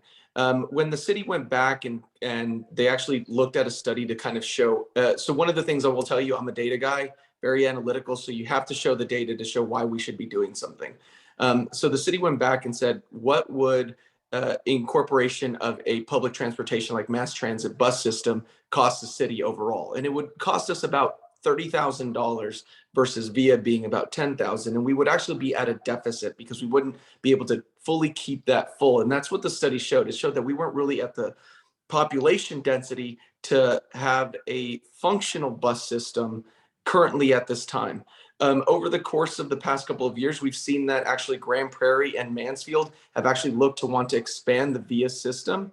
Now, some of the drawbacks to the VIA system is that if anybody's ever taken the VIA system, it doesn't pick you up at your house. Sometimes you have to maybe go down to the end of the street. It only goes at a mile outside of Arlington, so that could be a disadvantage to some people that maybe have their physician, in my case, that's down, a little bit farther, their practice, so they might not be able to get to that. The other, I guess, issues that I've heard with VIA is just the timing of it. It doesn't really run past 9 o'clock. So if you're wanting to get that, go to that, it was opening day yesterday at the Rangers ballpark. And so if you went a little bit later, you might not be able to get your VIA transportation there. So right now, I think that what we really need to look at is whether or not we want to do maybe a little bit more of an expansion of VIA. Would we want it to go a little bit farther outside? Would we want to look at partnering with Grand Prairie and then Mansfield to kind of expand the VIA system since they're already looking at it? Now that would obviously affect different issues, but potentially maybe trying to increase the hours that VIA runs would be one thing to look at along with partnerships. Very good, sir. Thank you very much. Bowie Hogg, the floor is yours. Yeah, thank you, Dr. Shelton. And so I do commend the city for working and trying to find an innovative way to offer public transportation. I do believe VIA is an innovative way. Is it perfect? No. And as Dr. Parra said, I've taken VIA before, and it works on some instances, and it's can be convenient on those pieces, but there's some things to tweak and change. I think, as Dr. Parra was mentioning, Grand Prairie, I think I just saw, has just approved VIA and has been approved. So Grand Prairie is now bringing VIA in. So that's a good expansion, because the more economies of scale that are creating, the better it is across. And we have lots of residents that are going between Arlington and Grand Prairie. So that I think is a really strong piece. From a cost standpoint, VIA is definitely cheaper than what we'd be spending on other pieces. And listen, no matter what you can say, when you start governing, there's only so many dollars to go around. And you have to be concerned about the dollars of what they're being spent. Because the more we spend on one thing, maybe less we spend on mental health counselors for the city, for police and some of those things. So we have to be balanced on what we're spending on those. I do think VIA, we've got HandyTran and we've got some senior housing, and I think senior transportation, but how does VIA expand more? Can we make it more defined to help seniors get around? Because I do think that's a factor. Senior isolation, if you've never ridden with Meals on Wheels in this community, you start quickly realizing the problem senior isolation causes in this community and the challenge. And sometimes the only people that are reaching out to them are those that are on Meals on Wheels. So finding that public transportation way of, could VIA offer some of that? Could there be pieces? Could that help potentially reduce some of the HandyTran costs that we have and do more of that partnership with VIA to be able to grow and go for that? I know there's been lots of discussion in the past about a full bus. I'm glad the city didn't do that. It's a challenge, and I think the cost is good to allocate and find new grant ways to fund and expand VIA through grant funding. Wonderful, thank you very much. Cindy, I saw you muted yourself before Chris, so I'll go with you and then Chris.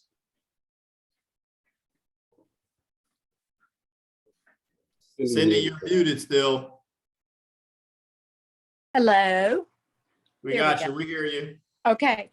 So the citizens of Arlington are married to their cars. Arlington was founded business-wise by GM. I remember back in the late 60s, everybody had a beautiful Impala.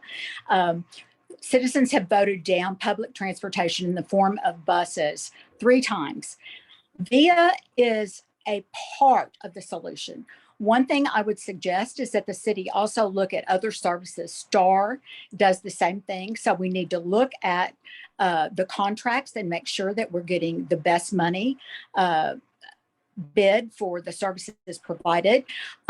VIA does offer special services for disabled citizens. They will come to your door and pick you up. However, I would suggest that we take a look at our dense corridors.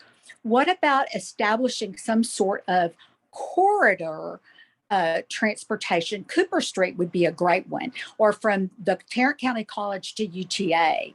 That might be something that we could really work on, and it would decrease traffic and also help with transportation of some citizens.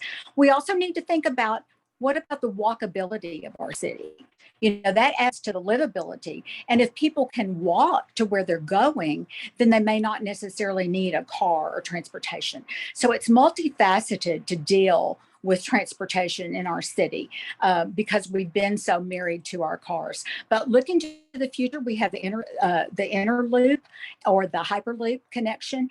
And I think the decisions we make on city council are really for the future oftentimes. And that is one of them.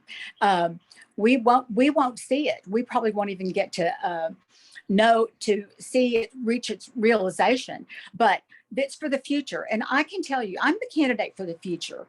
I'm thinking about the city in the future as well as in the present. We can't continue to do what we've been doing and expect a different result. Thank you very much, Cynthia. Chris, you've got the last word here with answering this question. 2 minutes are yours, sir. Okay, I'll keep it shorter than that. I think you really hit on an important part of the question when you mentioned affordability at the start of this. I think in Arlington, we have far too many jobs that are not paying enough, and that is making life difficult for a lot of our residents. Secondly, I think we did a very poor job in planning over the last 20 years. We built a lot of houses, but we didn't build neighborhoods. We didn't have infrastructure built in, supermarkets, post offices, things like that. And so I think the city can look at making sure that more areas of Arlington are walkable, are affordable without a car. I do know that car remains king in America, but I think we can use the data that we've collected from VIA to start looking at some of the expanding into a larger scale VIA program with regular transit, perhaps not a bus, but some other light passenger vehicles. You know, we have a GM factory right here in town that we could use. Thank you. Thank you very much, sir. Brother Maurice, I'm going to hand you the floor, sir. And if there is a question there or two, hopefully at least two there that you feel our panelists can engage. All right, thank you, Dr. Shelton. I will start with this first question here, which I think is will continue to be a nice discussion here as we go. Where do the candidates stand on term limits? So let's go for 2 minutes with this question. Where do the candidates stand on term limits? Does anyone want to go first on this one in particular? Chris, I saw you put your hand up, sir. Yeah, so our term limits amendment, I think, is one of the best things that's happened to Arlington. We came together as citizens, filed a petition with our city, and forced them to put it onto the ballot, at which point it passed. I think more things should be citizen-driven in our city rather than just being brought from the council down.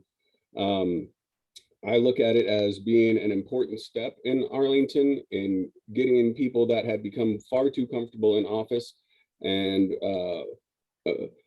far too self-aggrandized in office to where now we see far more people making the attempt to run for office, bringing in new voices. You know, I think about Antoine Lane last year, I guess it was 2 years ago, you know, who really brought different perspectives into the candidacies. So again, I think it's a great thing. I would love to see more citizen-led petitions, and you know, this is a mechanism by which I think the people of Arlington can come around ideas that they agree upon rather than people that they might agree or disagree with. Thank you. Wonderful. Bowie, do you want to go next? I saw you lean forward like you were ready to go. Yeah, sure, Dr. Shelton, I'd love to. So listen, as an elected official, you have to understand and represent what the citizens vote for. You know, the citizens voted for term limits. It's a good thing. It's not a bad thing. I think the most excited about term limits may be my wife, because she said you can serve 6 years and that's it, from where it goes. And so it's not a bad scenario, and the citizens voted and brought it forward. The challenge that comes with term limits right now is the city staff has, and there's some great people in the city staff, but the city staff has more power than they've ever had in the history of this city. Because in the past, they thought they could always wait out any council member no matter what and push things through. Now they know they can wait out any council member. And so you do have to have that catalyst to say, okay, great, we're 6 years, 3 2-year terms, let's go with it. That's what we've got. The citizens voted. Awesome, let's move forward with that. And so now it's saying, how do we govern in this perspective for with that limited value, and understanding that if anyone doesn't think the city manager is not the most powerful person in the city, they don't know what really is going on in the city, because the city manager is the most powerful person in this city. And you better know, listen, I've seen it when school district staff has bogged us down with not enough data and you have to fight to get the data. I've also seen it where they sent me 5-inch binders because we started pushing for data on those things, and they tried to bog you down that way. So we've got term limits. Let's respect the city voted. I think everyone would love term limits across the board in elected positions from where they go. And so we have that. Now let's make sure we understand how to govern with the term limits we have in place. Wonderful, sir. Albert, Cynthia, I don't know. Cynthia, you've been unmuted for a while. I'm just not sure who to go with. Albert, I saw you just unmuted yourself. Who wants to go next? You, Cynthia, go ahead, please. Let's go, Cynthia. All right. So term limits, I think, is a really good thing. Arlington has been essentially run by the same group of people for a long time. We had council members with 20 years on the council, and not that they didn't do a good job, but it prevented fresh eyes and ears and perspective on the council. So I think that's good. The citizens voted for it, and you have to honor that. One thing I would disagree with my opponent about this, the city staff works for you. The city staff works for the city council. And if you're letting them run their own agenda, then you're not doing your job. It is your job. You give them direction. And my experience with city staff has been that they have been incredibly helpful and work very hard to implement the plan that is laid forth for them by the city council. So if indeed you're being manipulated by the staff, then I think perhaps you're not doing your job as a council member. It is an important job. But it has a lot of responsibility, and you have to be strong in your conviction, and you have to be willing to take the heat from staff, but you have to do that. So if you're not doing that, then you're not doing your job. Bowie, do you want to, I'll give you 30 seconds to reply if you'd like to. I would love to reply. Listen, you can have lots of hopes and dreams, and once you start governing, you start understanding how things work. And you start understanding that they do work for you. They actually don't work for you. They work for every constituent, every single taxpayer. And you've got to take the voice of all taxpayers out there. And you know what? They're professionals. They do this every single day. They've dedicated their careers. They're really good at what they do. And understanding that governing body of understanding of, don't call them out at the dais, have meetings with them, spending time, build the relationships, and understand how things work. That's how effective governing works. Thank you very much, sir. Dr. Parra, if you want to return to the question about term limits, sir, your perspective on that, sir, 2 minutes are yours. So thank you for the question. What I'll do is I'll echo what some of the people have already said. Obviously the people voted for it, so that's the way we need to go. I think that it's good that they voted for it, and that we do have a limit so we're not having just somebody be in office for 10, 20 plus 30 years. However, we do have to be cognizant that we have to make sure that we are making sure that we're pushing back on if there's anything, to make sure that we're getting our agenda pushed with any city staff. Now, at the same token, that's right. City staff works for the city. What is some of the things that have already been done to help the council members is to they've implemented trying to get kind of like a website that's on the city website that kind of tells you a little bit about what's been gone on. It's quickly tabbed accessible, so you could go back and say, well, let me talk about what happened at this meeting, and let me learn about it, so that way you can kind of get caught up to speed, so you're able to ask the correct questions when something comes up coming into office. Same thing happened for the P&Z committees. If you've ever gone back, those are very long meetings that are going on that can be sometimes 2, 3, 4 hours long. And sometimes you don't have that time to kind of be sifting through to be finding that. But what they've done is they've gone in, and this is what the council has done to help limit that, is to kind of make tabs and say, all right, let me go to this specific part of what I need to know, so I can see what happened at the P&Z committee, so that I can make those questions down the road and ask the city staff on how to go moving forward. At the end of the day, term limits are a good thing. The people voted for it. It's just part of our job to make sure that we're able to ask city staff how they can best help us and help the city. Wonderful, sir. Thank you very much. I want to hand it back to Brother Maurice. Is there another question, sir, that you might have that our candidates can engage? Yeah, I got a couple here. Let's go with this. Dr. Shelton, do the candidates support the residential infill proposal that is currently being considered by the city council? Yes, hot button topic there. I see Dr. Parr, unmuted right away, sir. I'm going to give you, before I give you the floor, Maurice, you said a couple of questions. Do you see more than one there? Yes, sir. Okay, let's do 1 minute on this. Let's do 1 minute on this. Sure. The floor is yours, sir. So quickly about the infill. So the thing that we have to be very cognizant of whenever we're looking at the infill, because there's multiple different types of housing that's been looked at on what to fill in those spaces that are available. What you have to do is you have to look at the neighborhoods, talk to the people that are there, so that you're putting in correct housing that's going to match the neighborhood. That's going to be ultimately going to be the number one key.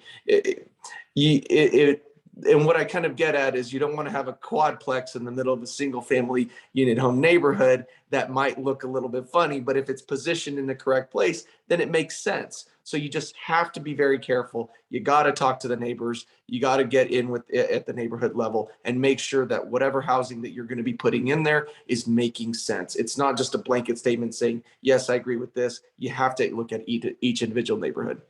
Bowie Hogg, the floor is yours, sir. 1 minute. Yeah, thank you, Dr. Shelton. The question is, do we agree with what the city's proposed? And I would say no, because even the city's pulled it back and said they need to do more work on the infill proposal. It's got some creative ideas, and we need some of that. As someone who's right out, I'm that young, the last half of that Gen X, and my wife's a millennial. I'm 44 years old. We start seeing you need different types of housing. Do I have to have a house with a garage? Do we have to have some of those things? And so we need some of those changes. You look around, people want to buy duplexes. They want to buy some of these types of things. Is it a good across the board of what they were trying to propose? No, I think it creates lots of issues and lots of things that are being brought forward on that. Do they need to look at it and take a bigger picture look and do an entire UDC on development code to really bring everything back together and start figuring out the facts? That's what the city needs to start working on, instead of some temporary fixes, some band-aids, which is what they've done in the past. We need to bring everything together and look at it as a whole. Thank you very much. Cynthia, Chris, do either one of you want to jump in on this issue? Chris, I see you're saying no. Cynthia, you unmuted. 1 minute for you. So whatever we do, we have to approach it thoughtfully. This cannot be rushed. However, we need to address it. As we mentioned before, Arlington is landlocked. Our density is increasing. The availability of housing is going down. So we must address the problem, but we need to address it with consideration to neighborhood integrity, and we need to address it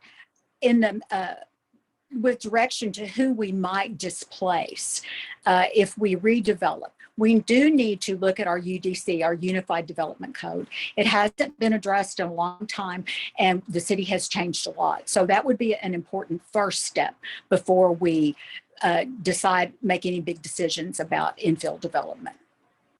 Wonderful, thank you. Maurice, I'm gonna hand the floor back to you, sir. If there was another sir. question there, we'll give folks 1 minute to reply to it if you've got another one, sir. Sure. Next up is the Arleston NAACP has always been concerned about the lack of inclusion of African-American businesses on the city's construction projects, as well as professional services. What is your position on more economic opportunities for Black firms with the city? And what support and oversight will you provide to ensure Black businesses get the same opportunity as white firms? All right, folks, who wants to go in first on this one? Anybody want to hop in first on this one?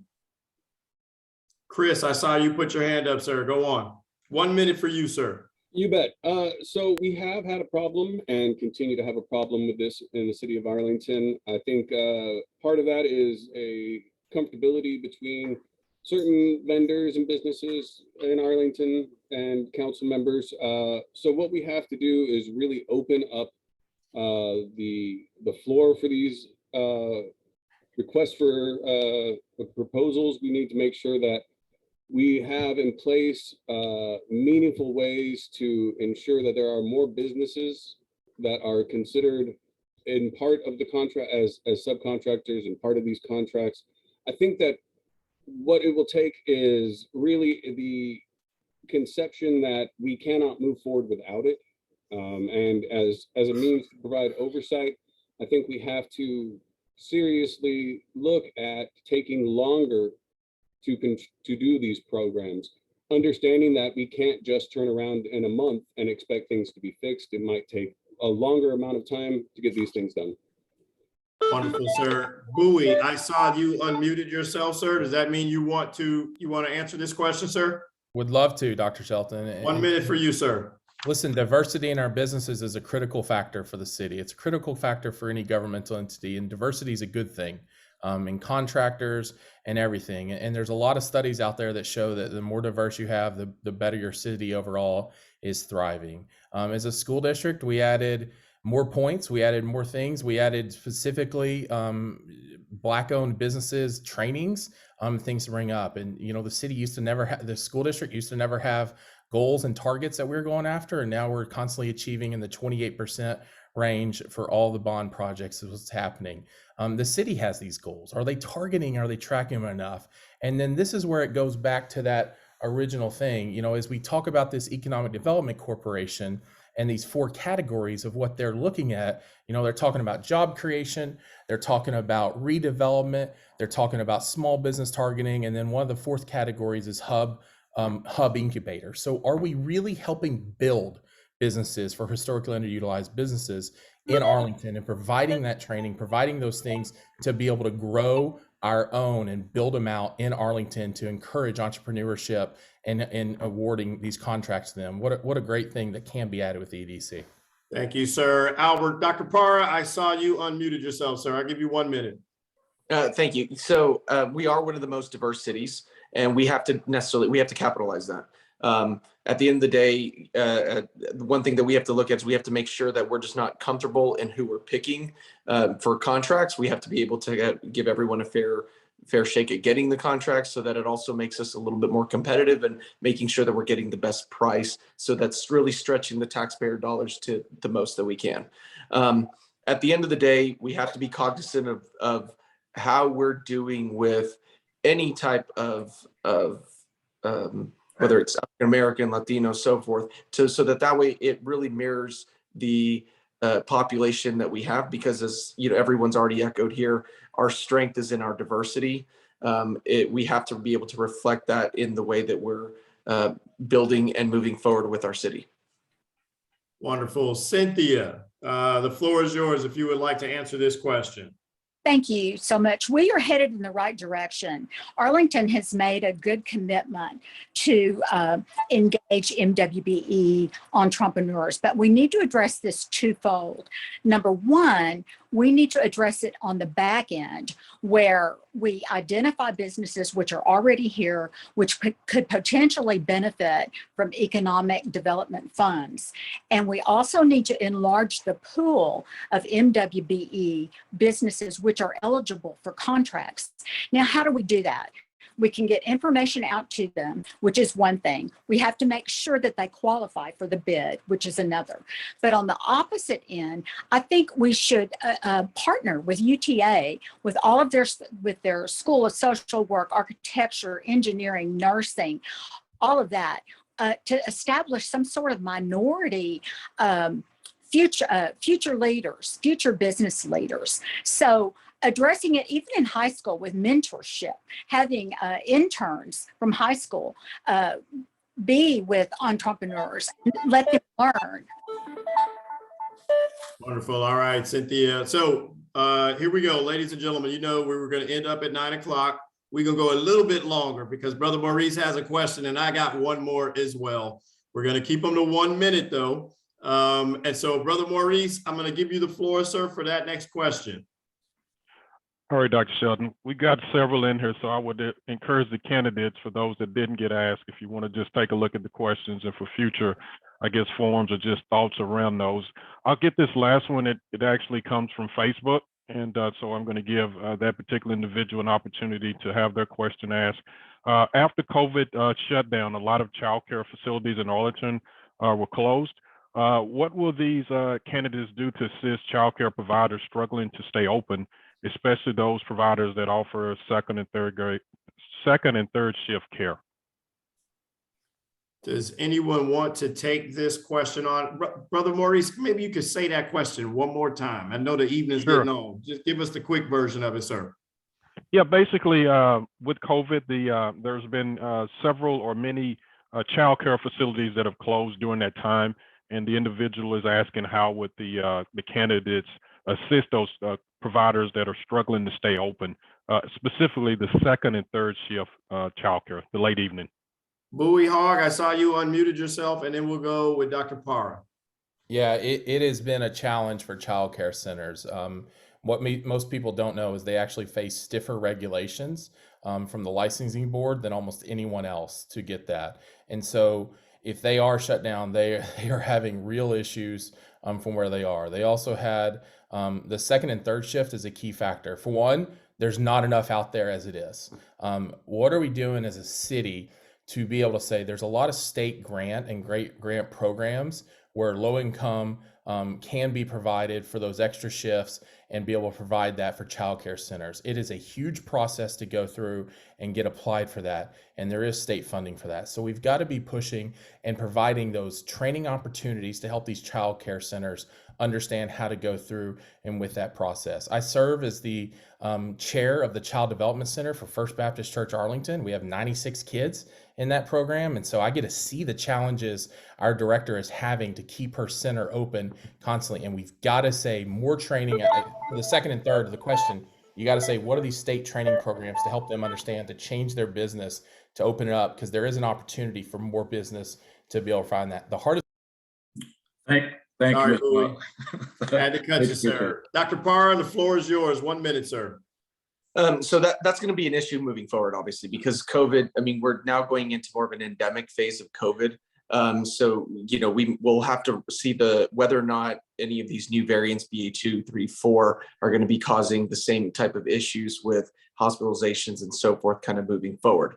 Now, as far as specifically to childcare facilities, as Bowie kind of said, I'll obviously echo that there's grants that you can also look at. The other thing that we can also have to take a look at as well, the EDC that was formed, one of the jobs of it is to really see how can we make sure that we're helping to optimize the current businesses that we do have and to help with some of the revitalization of those. So that'll be something that we'll have to look at moving forward. The hard part is with COVID being endemic, it's going to be kind of a little bit of a moving needle. You're going to have to be able to look at the data, see what's going on with it, and then be able to react in real time, just because everything changes all the time. Well, thank you very much, sir. Chris, Cynthia, I saw you unmuted yourself, Cynthia. The floor is yours. 1 minute. Thank you. So childcare is a problem in general. It happened long before COVID, actually. And with COVID, it just emphasized how serious an issue this is. And it also affected the economic prosperity of parents having difficulty finding childcare, those individuals that still worked. So yes, there are grants, but what could we do? We could encourage some of our businesses to have childcare facilities. For example, All Saints Hospital has an in-house 24-hour childcare for its employees, and that works great, particularly for the off shifts. So we need to sort of think outside the box about what opportunity might be there for childcare. For existing businesses, the EDC has very strict requirements, and they are small business is a misnomer actually in the way it was promoted, because it only refers to facilities or businesses produce primary jobs. So it wouldn't benefit those small groups. Thank you very much, Cynthia. Chris, would you like to answer this question, sir? Yeah, I'll go ahead and take a quick shot at it. Again, it seems like we keep running into this question of affordability.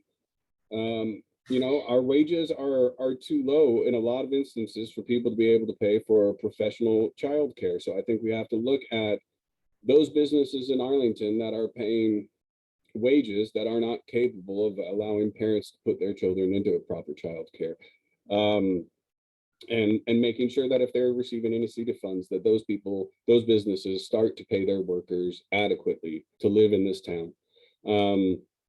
I do like the idea of some of these businesses creating individual daycare centers depending upon the size of the business. But again, you know, this is going to be an issue where we have to talk to residents. We have to understand what their specific problems are, and then start to really work to find a solution. Thank you very much, Chris. Well, ladies and gentlemen, that brings us pretty much to the end of our discussion tonight. I want to thank you all. I got one last question, and then we'll open it up for you all to deliver your final statements. We're going to go in reverse alphabetical order, but we'll get there in 1 minute. And here's my last question. Earlier this evening, when Damon introduced me, he mentioned that I have had the amazing honor of chairing the Arlington Unity Council in our city, which is our city's inaugural racial equity task force, which is now a permanent standing committee that reports to the mayor and city council. So here's my question. Last year, the Arlington Unity Council submitted an in-depth report on racial and ethnic disparities in our city. Have you seen the report? If so, which of the 57 recommendations would you emphasize as a priority in closing racial and ethnic gaps in our city? So have you seen the report, and which of those recommendations stand out to you as a priority that our city needs to address? 1 minute here. And Cynthia, you know I'm starting with you since I've had the honor and privilege of working with you on this project. Thank you so much, Dr. Shelton, and thank you all for this wonderful forum. These questions are great. So disclaimer, I was the chair on the subcommittee of health and wellness for the Unity Council, and I currently sit on the Unity Council. And it has been the most wonderful project. 57 recommendations were made by 29 people on the ad hoc committee, and trying to get 29 people to agree on anything is pretty difficult and challenging.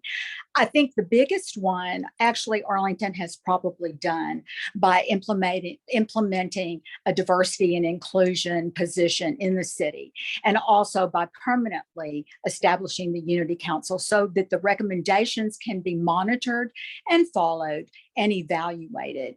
That's probably the biggest thing. It was far-reaching, it was informative, and everyone should read it. I read all the time. I reread it and find something new every day. So yes, I have read it, and I participated in it and was honored to participate. Thank you very much. Either one of you gentlemen want to go next? Bowie, Chris, or Dr. Parra? Dr. Parra, I see you reaching for the unmute button. The floor is yours for 1 minute, sir. So obviously I don't know the recommendations as much as you know, Ms. Golden, but I obviously commend her for obviously doing that. I think one of the big things that we have to look at is we have to make sure that we're listening to all persons within the city. I think that that's probably one of the largest things. Obviously, being a minority, one of the things that we want to do is there are so many facets of where different persons come from, and what we all bring to the table. So we have to make sure that we're being cognizant about diversity, equity, inclusion, and justice. But at the same time, we're just elevating and knowing that we all come from different backgrounds and then just different starting points to where we are today, so that way we are moving forward in how we can make sure that everyone is seen and everyone is heard, more importantly. Thank you very much. Chris, Bowie, would either of you gentlemen want to weigh in on this? Chris, I saw you unmute first, sir. I'm going to give it to you for 1 minute, and Bowie, you'll have the last statement. Okay, so I did read the 57 recommendations. It has been a little while. You know, I have to say that I think some of the importance is going to, or one of the important things we need to do is really still make steps as far as our policing goes. I do believe that there was a recommendation for a citizen's oversight of police. That is a big one to me, given how permanent some of these situations can be when we're talking about police interacting with our residents. I'll agree with Ms. Golden that the diversity officer is a huge step, because that does take it to the city level and make sure that those programs flowing underneath the city manager do reflect what we're trying to do. And I would like to say that I really found the Unity Committee to be more of a new Arlington than anything else I've seen out of our city council in quite a while. Very good. Appreciate it. Just for the record, let me be clear that that was a hot button topic about a police oversight committee, but it did not make it to our final recommendation. But I do want you to know, and I see Elisa smiling over there, because she had a lot of influence on that one, but it didn't make it to the final report. Bowie Hogg, the floor is yours for 1 minute, sir. Yeah, thank you, Dr. Shelton. I think there's a reason our Unity Council won so many diversity awards. You know, have I read it? I keep a PDF copy on my iPad just for that specific reason. And as the council was going on, I met multiple times with multiple council members about especially some of the education pieces that were being brought up. But then as we start looking at it, I think it's, you know, choosing one recommendation is difficult. I think adding mental health counselors for our police to be able to go out and do the pilot program and victim services personnel and automatic follow-ups are critical. But I think the biggest one that comes in the recommendation is, you know, the focus on anti-poverty programs in targeted neighborhoods. What is happening? You know, it's one of those long-term goals that's a bigger picture item of where it is. But really, if you want to fix things, you gotta, you know, the more you can reduce poverty and show that, the better the long-term solution of where it comes. And so I've always believed educating our residents and fixing those poverty issues. Most issues follow poverty. So that's the one I'd say is the most important. Wonderful, y'all. Well, I want to thank you all again. It is 9:03. I've kept it 3 minutes longer than we said we would, but it is your chance now to have 2 minutes to deliver a closing statement. We're going to go in reverse alphabetical order. Dr. Para, Bowie Hogg, Cindy Golden, and Chris Dobson. I'm going to give you 2 minutes, Dr. Para. The floor is yours, sir. Okay. Well, thank you guys again for having me. I've had a great time listening to all the candidates, both school board and city council. So I've really enjoyed getting to hear all that. At the end of the day, what I want to do is I want to hope to leave you guys tonight knowing that my priorities really resolve around safety of our neighborhoods, by providing and making sure that we're keeping an eye on our first responders, both police and fire. I'm prepared to address issues on how we can best revitalize existing parks and housing while making best use of the precious land that we have left. We have to be really bold in how we're recruiting and keeping businesses and young professionals and any professional in our city moving forward. I also want to make sure that people understand that we'll work with city planners to ensure that we continue to make fiscally conscious decisions so that we're really stretching our tax dollars to the fullest extent and we're not being wasteful. I plan to work with various community groups and government entities so that we can continue to improve trust, interaction, and transparency. At the end of the day, we really have to work on improving citizen participation so that we can foster pride in our city and a responsibility to help and take care of each other. Overall, I want you to be inspired. I want you to invest into our dream for Arlington that we have forward. I thank you guys again for having me here today. I want to just make sure that everybody knows that I'm running for Arlington City Council 6. You can see more information about me at Albert Parr for Arlington, albertparr.com, excuse me, and then on Facebook and Instagram as far as Albert Parr for Arlington to kind of get a better idea of just who I am, what I stand for, and kind of some of my things moving forward. Thank you guys again. Thank you to all the other candidates for participating, and hope to see you guys at the polls May 7th.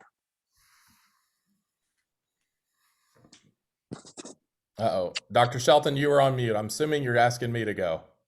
I sure was. Sorry, my man. 2 minutes to yours, sir. It finally happened to you instead of happening to us. We'll take that. We'll take that at that time. Look, Billy's laughing even more now that it happened to you.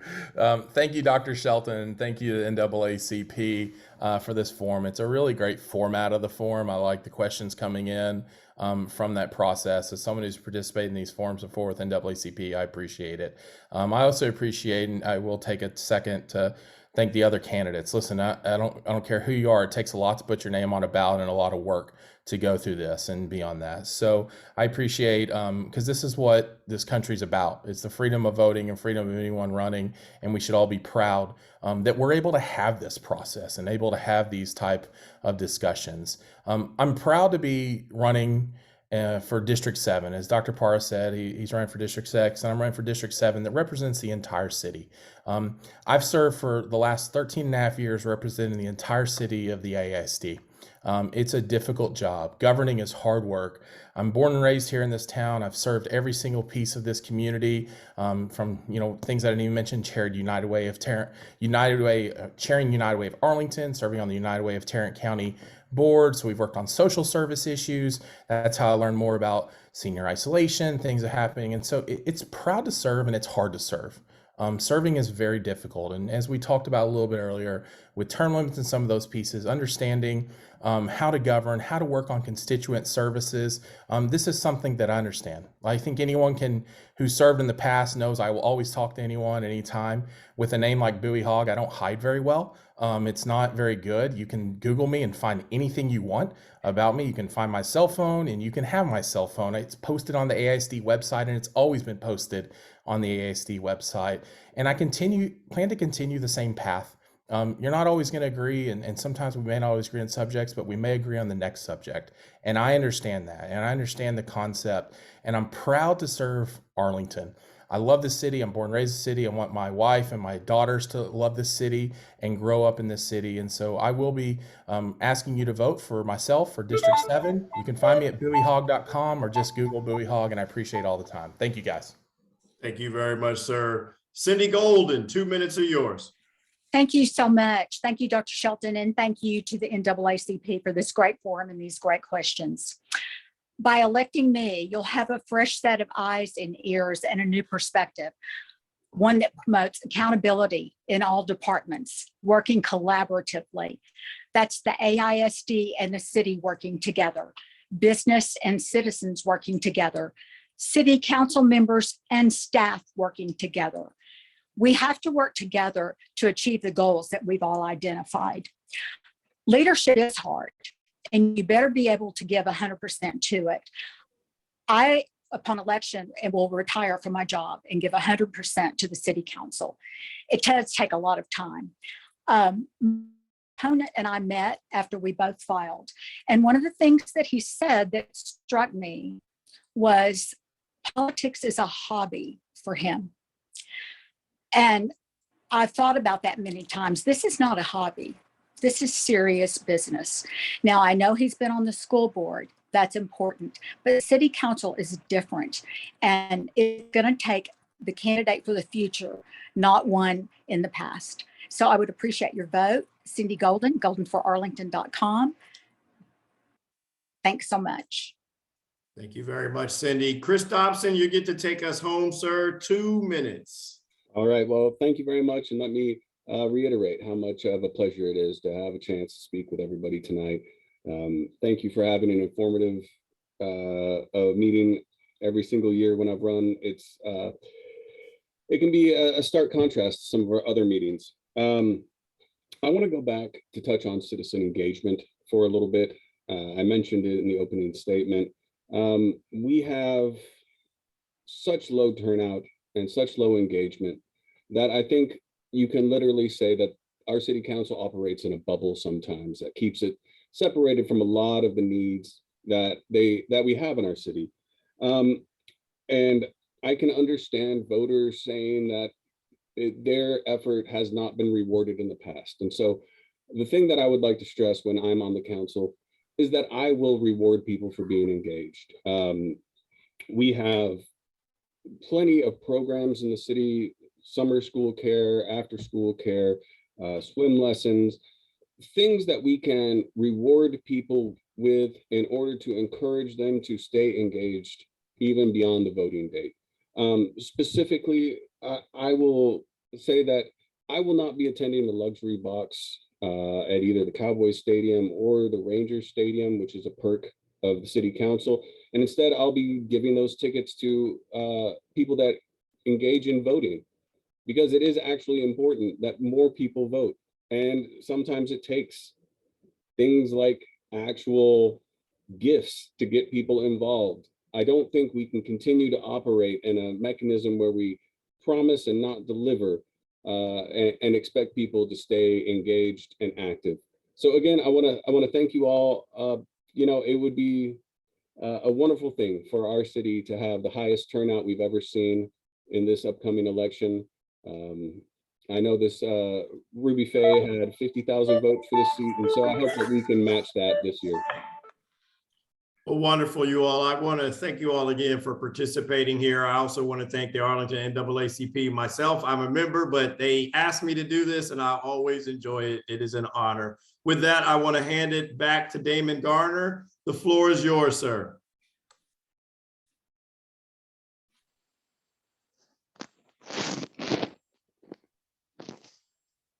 Yes, Dr. Shelton, thank you again for being our moderator and for a very informative session.